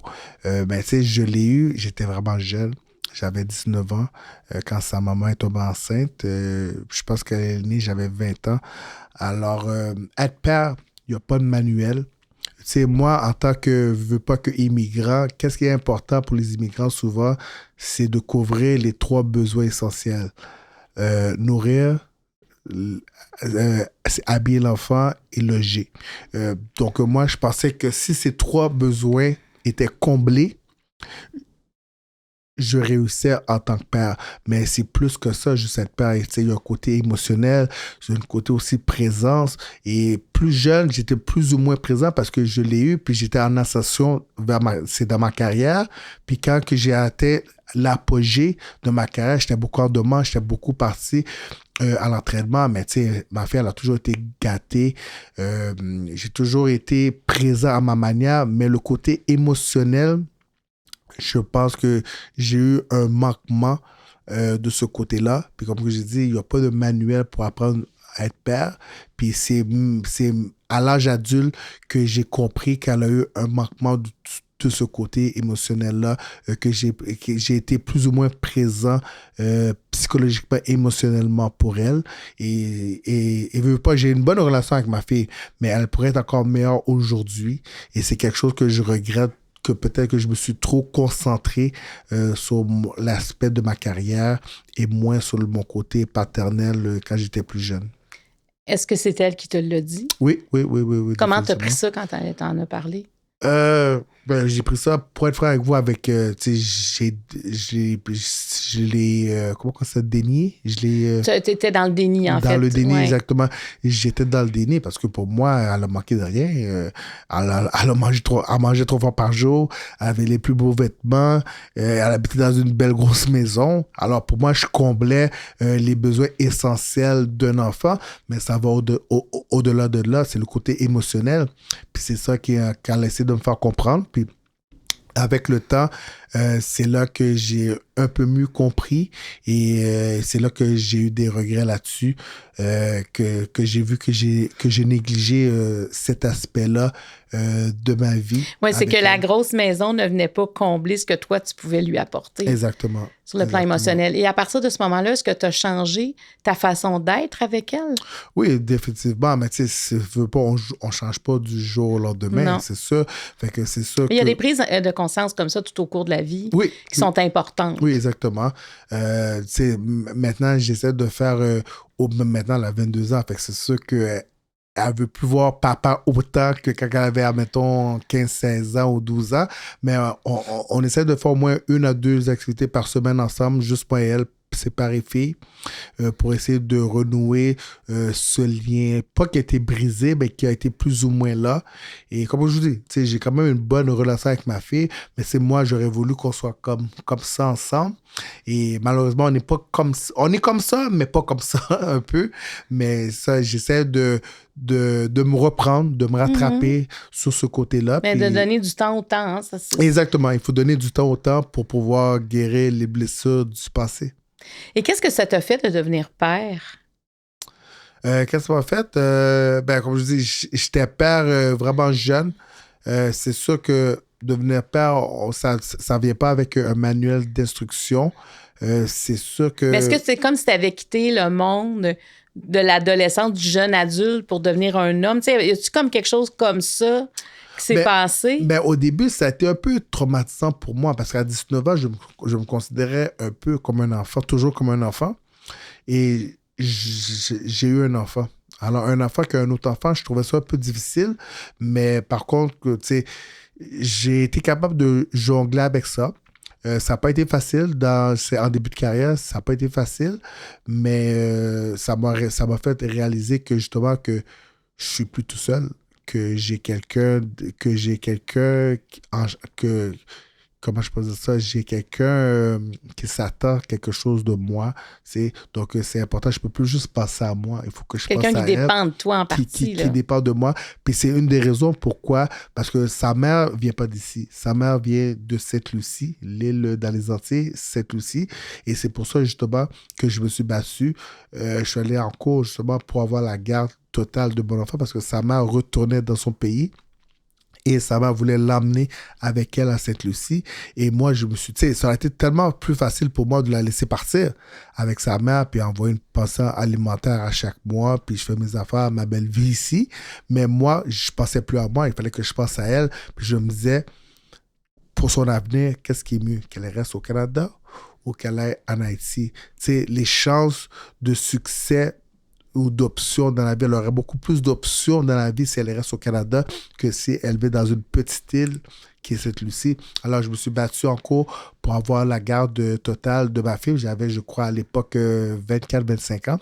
Et j'ai réussi à avoir la garde totale de ma fille. Alors, je passais d'un jeune homme de 19 ans qui avait plus ou moins sa fille à un père monoparental 24 heures sur 24 à 25 ans. Alors, ça n'a pas été quelque chose de difficile, mais je ne l'ai pas fait pour moi. Je l'ai fait pour elle, justement, pour qu'elle ait justement plus d'options dans la vie quand elle va grandir. Et là, ta famille t'a aidé à ce moment-là, oui, j'imagine? Oui, exactement. Une chance que j'avais ma famille, j'avais mes amis. Parce qu'aussi, c'est pas facile, tu sais, pour un enfant de 5 ans de perdre sa mère, puis de plus voir sa mère, parce que sa mère est partie revivre à Sainte-Lucie. Donc, c'était pas quelque chose de facile. Fait que, veux pas, ma fille, elle a quand même eu des traumatismes, mais j'ai toujours essayer qu'elle garde un contact avec sa mère. Avec un contact avec sa mère. Puis, tu sais, je vais vous faire une confidence que j'ai jamais dit ça à personne. C'est que à 5 ans, 5-6 ans, je ne la voyais pas voir sa mère parce que j'avais peur que sa mère la kidnappe puis elle ne revienne pas. Puis là, après ça, que j'ai des procédures et tout. Donc, j'ai entendu qu'elle soit assez mature, assez mûre pour qu'elle soit un peu plus consciente. Puis c'est à partir, je pense, de l'âge de 10 ans ou 9 ans que je l'ai envoyé voir sa mère. Et ensuite, je me rappelle la première fois que j'ai envoyé voir sa mère, je l'avais donné un cellulaire. Je l'avais envoyé, parce que moi, je suis pas allé, je l'ai envoyé avec mon assistante et un garde du corps, justement, pour qu'elle puisse revenir au Canada sain et sauf. Comme je disais, je suis un papa poule. J'étais un papa poule un peu. Tu as pris les moyens Exactement. que ça fait, que tu avais envie Exactement. d'avoir. J'ai pris les moyens pour t'assurer. Pour s'assurer que tout se déroule bien. Puis qu'elle voit sa mère aussi. Qu'elle voit sa mère, puis qu'elle revienne au pays et tout. Mais justement, ça a été quelque chose d'un peu difficile pour ma fille, justement, de ne pas voir sa mère. Mais par la suite, avec l'âge, je lui ai fait comprendre les raisons, pourquoi et tout. Puis je crois qu'elle comprend. C'est sûr qu'elle a encore des questionnements, mais c'était pas pour mon bien à moi, c'était pour son bien à elle. Oui, tu avais quand même une grosse situation à gérer. Là. Oui, définitivement. Tu avais des doutes, tu avais des craintes. Puis tu avais ta fille, tu la voulais en sécurité aussi. Oui, je la voulais en sécurité. Puis comme je disais, moi, je faisais tout ça pour elle et non pour moi. Parce que, comme je disais, l'envoyer avec sa mère, envoyer une pension alimentaire, c'était la chose la plus facile pour moi. Puis il y a des amis qui me disaient, ben Jean, laisse-la passer avec sa mère. Oui, tu n'aurais pas de responsabilité. Tu n'as pas de responsabilité, beaucoup plus facile. Tu envoies juste l'argent et ça finit là. Mais je ne pensais pas à moi, je pensais à ma fille pour son avenir à elle. Et à ce jour, tu es toujours content d'avoir fait ça? Tu es toujours en accord avec cette décision-là? Oui, je suis content. Puis je crois que maintenant, à 22 ans, c'est maintenant qu'elle comprend un peu plus les choses de la vie puis les responsabilités que j'ai eues, et les raisons pourquoi que j'ai décidé de la garder avec moi à Montréal. As-tu l'impression qu'une fois que ta retraite va être officielle, donc après ton dernier combat, que c'est une nouvelle vie qui commence pour toi? C'est comme vraiment une nouvelle étape? Ben, je pourrais dire une nouvelle vie, mais c'est plus une transition. Parce que même avec ta fille, tu sais, que tu as pu... Tu sais, je veux dire, tu n'as plus ça en tête, là, les entraînements, mais plus comme le moment présent, peut-être, avec tes proches. Exactement, avec mes proches, avec ma famille, avec ma fille, parce que, tu sais, j'étais beaucoup axé, centré... Sur toi, à quelque part, oui. Sur mes entraînements, sur ma carrière. Mais là, maintenant, à la retraite, je vais être plus axé justement sur ma famille, sur mes choses que je veux réaliser avec mes enfants, avec ma conjointe. Puis parce que je me rappelle, quand j'avais, mettons, 12 ans, je pensais à 30 ans, j'allais être marié, j'allais avoir ma maison, ma piscine creusée en banlieue. Oui, j'ai ma maison, j'ai ma piscine creusée, mais par contre, j'ai jamais été marié, tu sais, j'ai jamais été marié, puis c'est quelque chose que, comme je vous dis, je suis croyant, c'est quelque chose que je voulais faire un jour, puis je veux passer à le faire vers l'âge de 30 ans. J'ai jamais été marié, mais ça pourrait se faire dans la quarantaine. On m'a dit c'est jamais trop tard, alors c'est-on jamais. Ah, fait qu'il y aurait peut-être une question de mariage dans l'air. Peut-être bien. J'entends un sous-texte là-dedans. Alors, niveau Eros et compagnie, Jean, leur souper, tu me donnes 4 cartes, s'il te plaît. Okay. Tu vas en répondre à une. Alors, voilà. Qu'est-ce que tu aurais aimé savoir sur la sexualité à 20 ans? Quelle place accordes-tu à l'intimité émotionnelle dans ta relation amoureuse? Est-ce que la sexualité est un sujet tabou dans ta famille? Et es-tu confortable dans la sphère de l'intimité? Une seule question. Je sens regarder.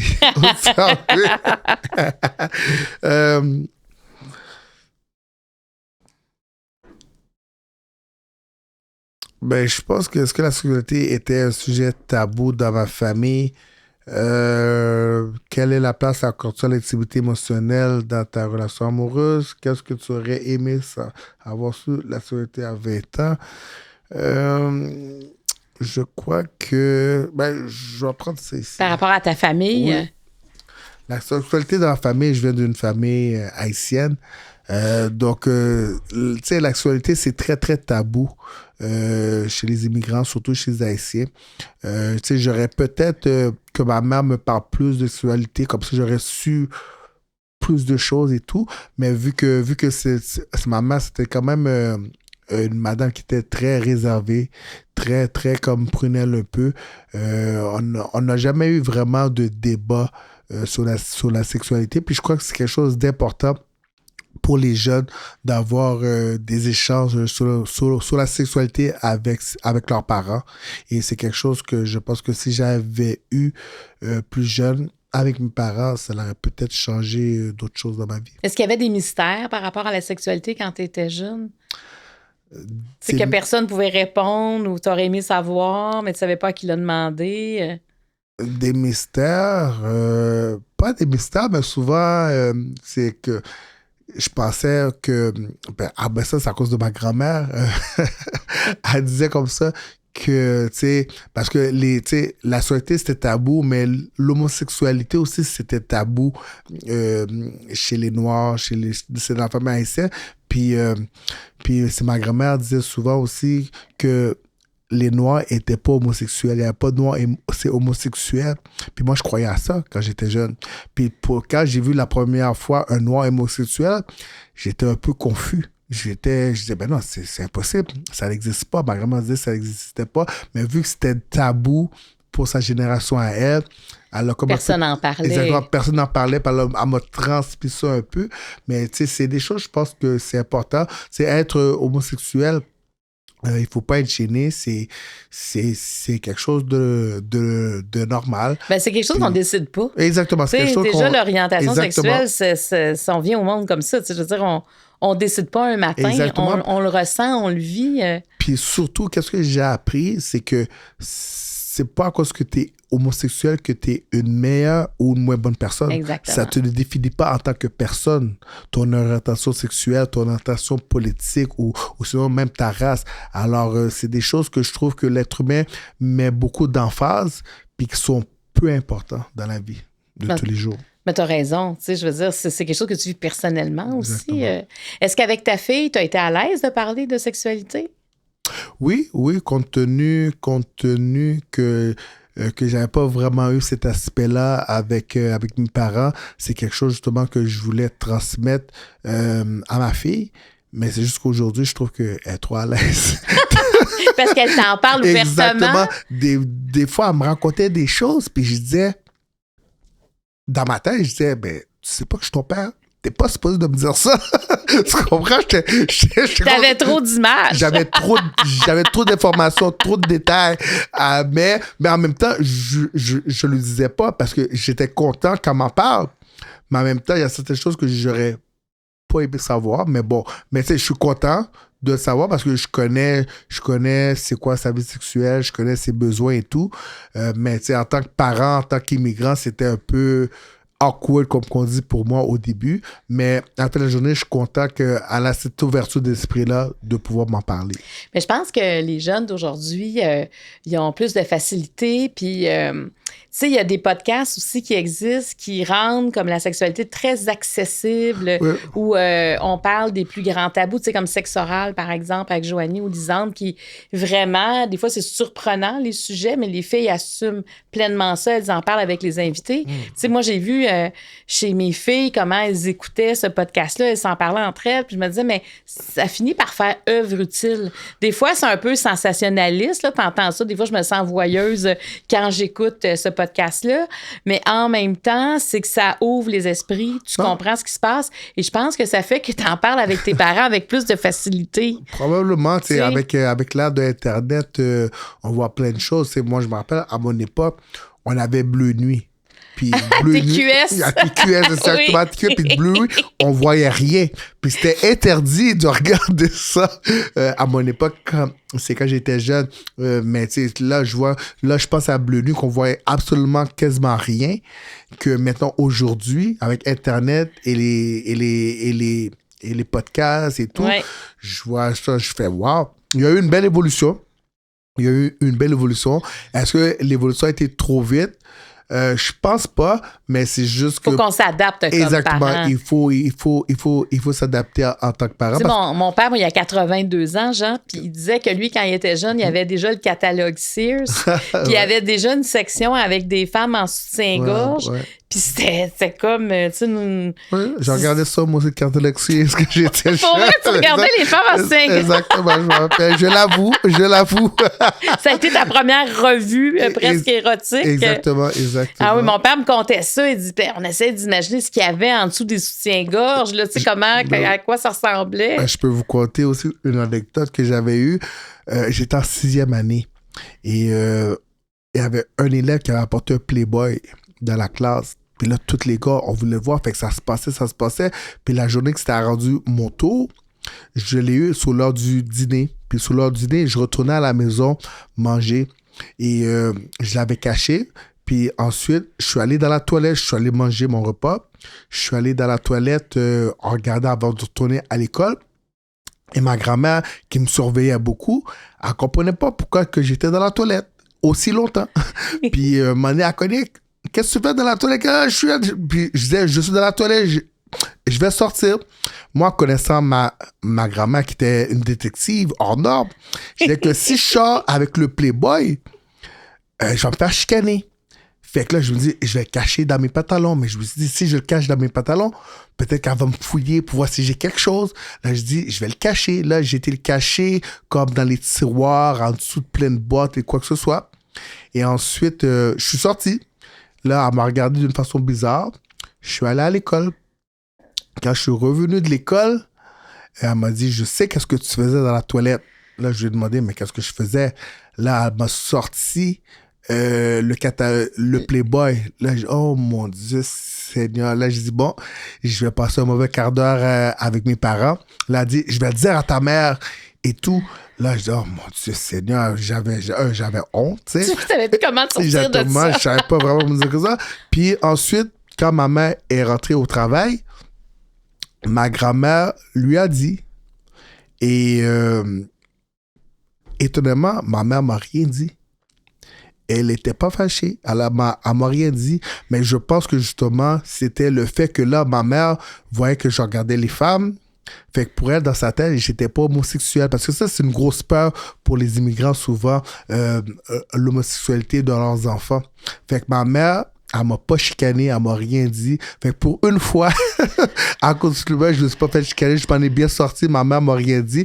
Puis je pense que ma mère était contente justement que je sois attiré vers les femmes. C'est fou quand même. Est-ce que tu penses qu'en 2025, c'est encore comme ça? Les mentalités ont évolué? Les mentalités ont évolué. Les jeunes, comme admettons, les gens de mon âge, on pense plus de la même façon, mais c'est sûr que mes grands-parents vont toujours penser de la même façon. C'est quasiment impossible de faire changer leur mentalité, mais la mentalité de la nouvelle génération, de ma génération, je pense qu'on a évolué, puis on a compris. C'est ça, on a compris aussi qu'est-ce que ça voulait dire. Exactement, on a compris ce que ça voulait dire. Alors, moi, même si ma fille serait, admettons, homosexuelle, si lesbienne, ça me dérangerait pas, je vais l'accepter. Puis, comme que j'ai déjà dit, ça fait pas toi d'une moins bonne personne ou d'une meilleure personne ton orientation sexuelle. Mais tu sais, tous les psychologues spécialisés, par exemple, tu sais, qui vont accompagner des jeunes qui font leur coming out ou encore des gens qui sont trans, c'est quand même, tu sais, la dysphorie de genre, quand t'es pas né dans le bon corps, tu sais, c'est très jeune, ils vont s'en rendre compte. Puis ils disent toujours quand l'enfant l'annonce à son parent, même si à l'intérieur, t'es très bouleversé, tu sais, des fois, l'enfant va te le dire, ça fait 3, 4, 5 ans qu'il y pense aussi. Ouais.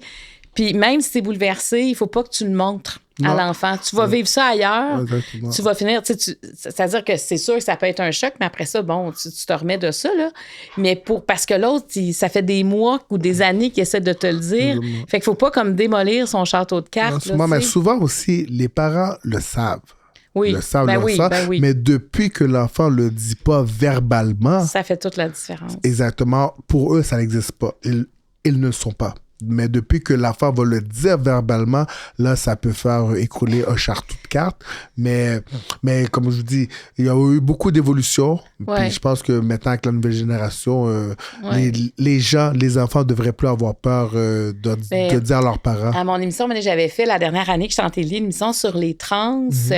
Mais tu sais, c'est quoi la vie? C'est pas juste comme c'est quoi la chirurgie que tu as eue, mais c'est quoi, comment vivre? Tu sais, quand tu as connu les deux sexes, quand même, je savais, vous avez un super pouvoir. Tu sais, vous avez connu aussi être dans l'autre sexe, même si c'était pas votre choix.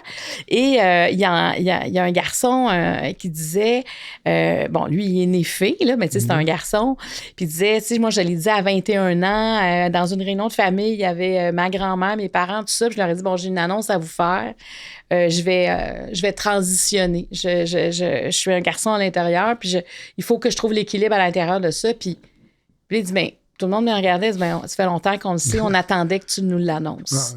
Parce que c'est sûr, si c'est toi qui l'annonces à ton enfant, des fois, ça peut être déstabilisant pour l'enfant. Oui. Puis il racontait ça, puis je trouvais ça tellement beau. Oui. Tu sais, parce que c'est déjà complexe quand tu veux aller vers justement tout ce changement-là. Il y a beaucoup d'étapes qui sont pas faciles et simples. Et de voir que ta famille est là pour toi, te soutient, ça change, ça fait toute la différence parce qu'il y a encore malheureusement beaucoup trop de jeunes qui se suicident parce qu'ils n'arrivent pas à vivre avec ça ou ils ne sont pas soutenus dans leur environnement. Puis aussi le fait qu'il y a beaucoup d'enfants de célébrités qui sont trans ou homosexuels. Puis comme la fille ou le garçon de Magic Johnson. Magic Johnson, c'est un joueur de basket. Ouais. Je crois qu'il est trans. Il y a aussi le garçon de Dwayne Wayne, un joueur de basket aussi. C'était un garçon qui a fait la transition pour devenir une femme. Puis je pense que toutes ces choses-là, justement, à cause que eux autres, c'est des superstars, puis c'est des gens qui ont accepté leurs enfants, ça va aider aussi à normaliser ces choses-là. Oui, c'est faut accompagner ces gens-là et non les juger. Parce que s'ils finissent par t'en parler, c'est que ça fait longtemps que c'est mûri. Exactement. Alors, dernière question, la question opto-réseau. Qu'est-ce que le petit Jean-Pascal penserait... Attends, je vais la reprendre. Qu'est-ce que le petit Jean penserait de l'homme que tu es devenu? Bonne question. Le petit Jean-Pascal... le petit Jean, plutôt... je pense qu'il serait fier. Il serait fier de lui parce que je crois que je viens de loin. Et je crois que j'ai accompli des bonnes choses tant au niveau personnel, académique, professionnel dans ma vie. J'ai encore beaucoup de choses à apprendre, mais je crois que je suis sur le bon chemin pour devenir une très bonne personne. De quoi... qu'est-ce qu'on peut te souhaiter à partir de maintenant? Parce que là, tu sais quand même ta suite dans le milieu de la boxe. Tu l'as annoncé, tu y as réfléchi. Qu'est-ce qu'on peut te souhaiter à partir de maintenant? Sincèrement, d'être heureux et comblé. Moi, je ne suis pas quelqu'un de trop exigeant maintenant. Oui, en tant qu'athlète, j'étais une personne un athlète très exigeant. Mais là, maintenant, qu'est-ce que je veux? C'est être heureux. Si on me demanderait, tu sais, Jean, dans 10 ans, où que tu te vois aujourd'hui, je pourrais dire que peut-être chef d'entreprise ou peut-être même dans la politique pour suivre les traces de mon père biologique qui est en politique. Ah oui, mais ton père biologique, tu l'as connu. Est-ce que tu allais le voir des fois? Mais, comme je dis, de 0 à 5 ans, 4 ans, j'habitais avec mon père. Avec là, donc tu l'as connu. Exactement. Puis ensuite, quand ma mère a décidé de quitter Haïti pour venir s'établir au Canada, j'avais perdu un peu contact avec lui parce que lui, dans le fond, qu'est-ce qu'il faisait? C'est que, parce que quand ses enfants terminaient le secondaire, il les envoyait aux États-Unis pour suivre leurs études post-secondaires et tout. Puis ensuite, des fois, certains revenaient, certains restaient. Donc, lui, dans sa tête, il s'est dit, ben, je vais laisser mon fils partir tout de suite. Comme ça, il va avoir des meilleures options dans sa vie. Donc, c'est pour ça qu'il m'a laissé partir au Canada avec ma mère. Mais à cause de ça, j'ai perdu un peu contact dans les débuts avec mon père, mais j'ai renoué contact avec lui à l'âge de peut-être 15-16 ans. Et qu'est-ce qui t'impressionnait chez ton père? C'est sa prestance. Sa prestance, il avait une voix d'orateur. Mon père, tu sais, il a fait de grandes choses dans son pays, pour son comté. Il a bâti un orphelinat, bâti une école, il a pavé des routes, il a amené l'électricité, l'eau potable, il a fait des bonnes choses. Mon père n'a jamais perdu une élection jusqu'à sa mort. Donc, c'est quelque chose de très, très... Vous avez ça en commun? c'est un gagnant. C'est ça, c'est un gagnant. Comme toi, t'es un gagnant. C'est un gagnant. Puis comme ma mère, je pense qu'elle a été résilient. C'est un homme qui était discipliné. C'est un homme qui a travaillé fort. Puis je pense que c'est mes parents qui m'ont inculqué ces valeurs-là que j'ai en ce moment. Il y a beaucoup de constance, en tout cas, dans l'histoire de ta mère, dans ton histoire, dans celle de ton père. Oui. Quand vous êtes sur une voie, vous allez jusqu'au bout. Exactement. Depuis qu'on n'abandonne pas, nous n'avons pas échoué. Merci vraiment, Jean, d'avoir accepté cette invitation-là aujourd'hui. Ça fait plaisir. C'est rare que je reçois un champion comme toi, quelqu'un qui va marquer l'histoire de la boxe, qui l'a déjà marqué. Mais je pense que, c'est juste pour terminer, comment t'anticipes ton dernier combat officiel? Mon dernier combat officiel, c'est un peu comme Michael Jordan de Last Dance. C'est ma dernière envolée. Disons, moi, j'aimerais ça que ça soit purement québécois, de faire ça en seul québécois contre un Québécois, pour que ça soit comme un peu une célébration de ma carrière avec mes fans, avec le public québécois. Alors, c'est pour ça que je trouve que ce serait important de faire ma dernière célébration avec un Québécois. On a déjà comme un adversaire, David Loiseau. Je ne sais pas si vous connaissez, c'est une légende du MMA qui me lance des fléchettes. C'est pas toujours fin, là. Non, exactement. Ça, là. Moi, je l'appelle Chicken Loiseau parce qu'il parle beaucoup, mais le combat n'a jamais eu lieu jusqu'à présent. Parce que je pense que je sais qui c'est qui va battre de l'aile si on fait un combat. C'est que toi, tu serais ouvert à avoir un combat. Alors, je serais ouvert à avoir un combat parce que c'est une légende de son sport. Je suis une légende dans mon sport. Alors, ça serait quelque chose, je pense, ça serait une belle célébration parce que, tu sais, le monde dirait, oui, ben, c'est un gars de MMA, toi, t'es un boxeur, ça marche pas, mais ça se fait aux États-Unis. Alors, pourquoi... Juste pour que les gens comprennent d'où ils arrivent. Oui. Quand tu parles, c'est que c'est pas de la boxe comme tu fais, là. Non, lui, là, c'est des arts martiaux mixtes, comme un peu Georges Saint-Pierre. Ben, comme Georges Saint-Pierre. Donc c'est plus extrême. Exactement. Là. C'est lui qui a ouvert la porte à Georges Saint-Pierre. Tu sais, David Loiseau, c'est un des premiers, c'est un pionnier dans son sport. T'as dans une cage et non dans un ring. Exactement. Eux autres, c'est dans une cage. Oui. Moi, c'est dans un ring.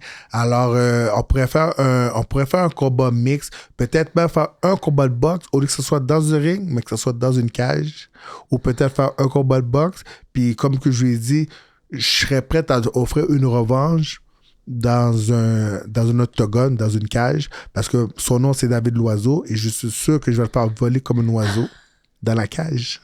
Je reconnais. Là, c'est Jean-Pascal que j'ai devant moi, c'est pas Jean. C'est Jean-Pascal. Donc, ça, ce serait ton premier adversaire que tu voudrais rencontrer. Ça serait... ton premier choix. Parce que, oui, ça serait mon premier choix, parce que ça serait quelque chose de grandiose, ça serait une célébration. Comme j'ai dit, ça se fait aux États-Unis. Alors, pourquoi qu'on ne pourrait pas le faire au Québec aussi? Et si tu perds, est-ce que tu vas t'isoler aussi cette fois-là, tu penses? Si je perds, ça va mal à la shop. Ça va mal à la shop. Tu ne voudras pas finir comme ça. Mais non, exactement. Je ne voudrais pas finir comme ça, mais ça m'étonnerait que je perde. Moi, je suis un gagnant. Donc, dans n'importe quoi que je fais, je pense que je vais gagner. Mais lui aussi, c'est un combattant. Il pense la même chose. C'est pour ça que je lui ai offert que le perdant aurait une revanche dans le sport de son choix. Mais tu sais, Jean... C'est ce que dans tous ceux qui ont parlé de toi, tous les commentateurs sportifs, les psychologues sportifs, t'es quand même un des rares qui veut toujours se battre contre l'adversaire le plus redoutable. C'est vrai, t'as jamais cherché la facilité, toi. Non, c'est parce que pour moi, pour être considéré le meilleur, il faut battre les meilleurs.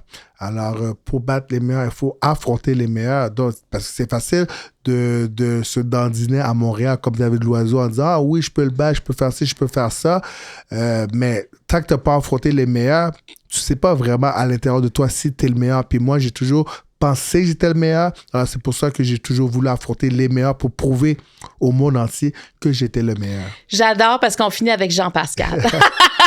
Merci. Aujourd'hui, ça a été Jean et Jean-Pascal. Un mélange des deux. Un mélange des deux. Merci beaucoup d'avoir accepté d'ouvrir ton jeu aujourd'hui. Ça a été un plaisir et je vous dis de garder le punch. Ah! Oui, puis moi, je veux aller le voir, ton dernier combat. En tout cas, ou ton avant-dernier, parce que tu parles déjà de revanche potentielle. Donc, Il faudrait peut-être inviter David Chicken Loiseau. Chicken Loiseau, exact. Le mot chicken est important. Et merci à tout le monde d'avoir été là aujourd'hui. Puis on se dit au prochain podcast. Cet épisode était présenté par Karine Jonca, la référence en matière de soins pour la peau au Québec, et par le Marie Club, qui est un espace consacré au mieux-être. Les jeux de table Ouvre ton jeu édition originale et édition couple sont disponibles partout en magasin et sur randolph.ca.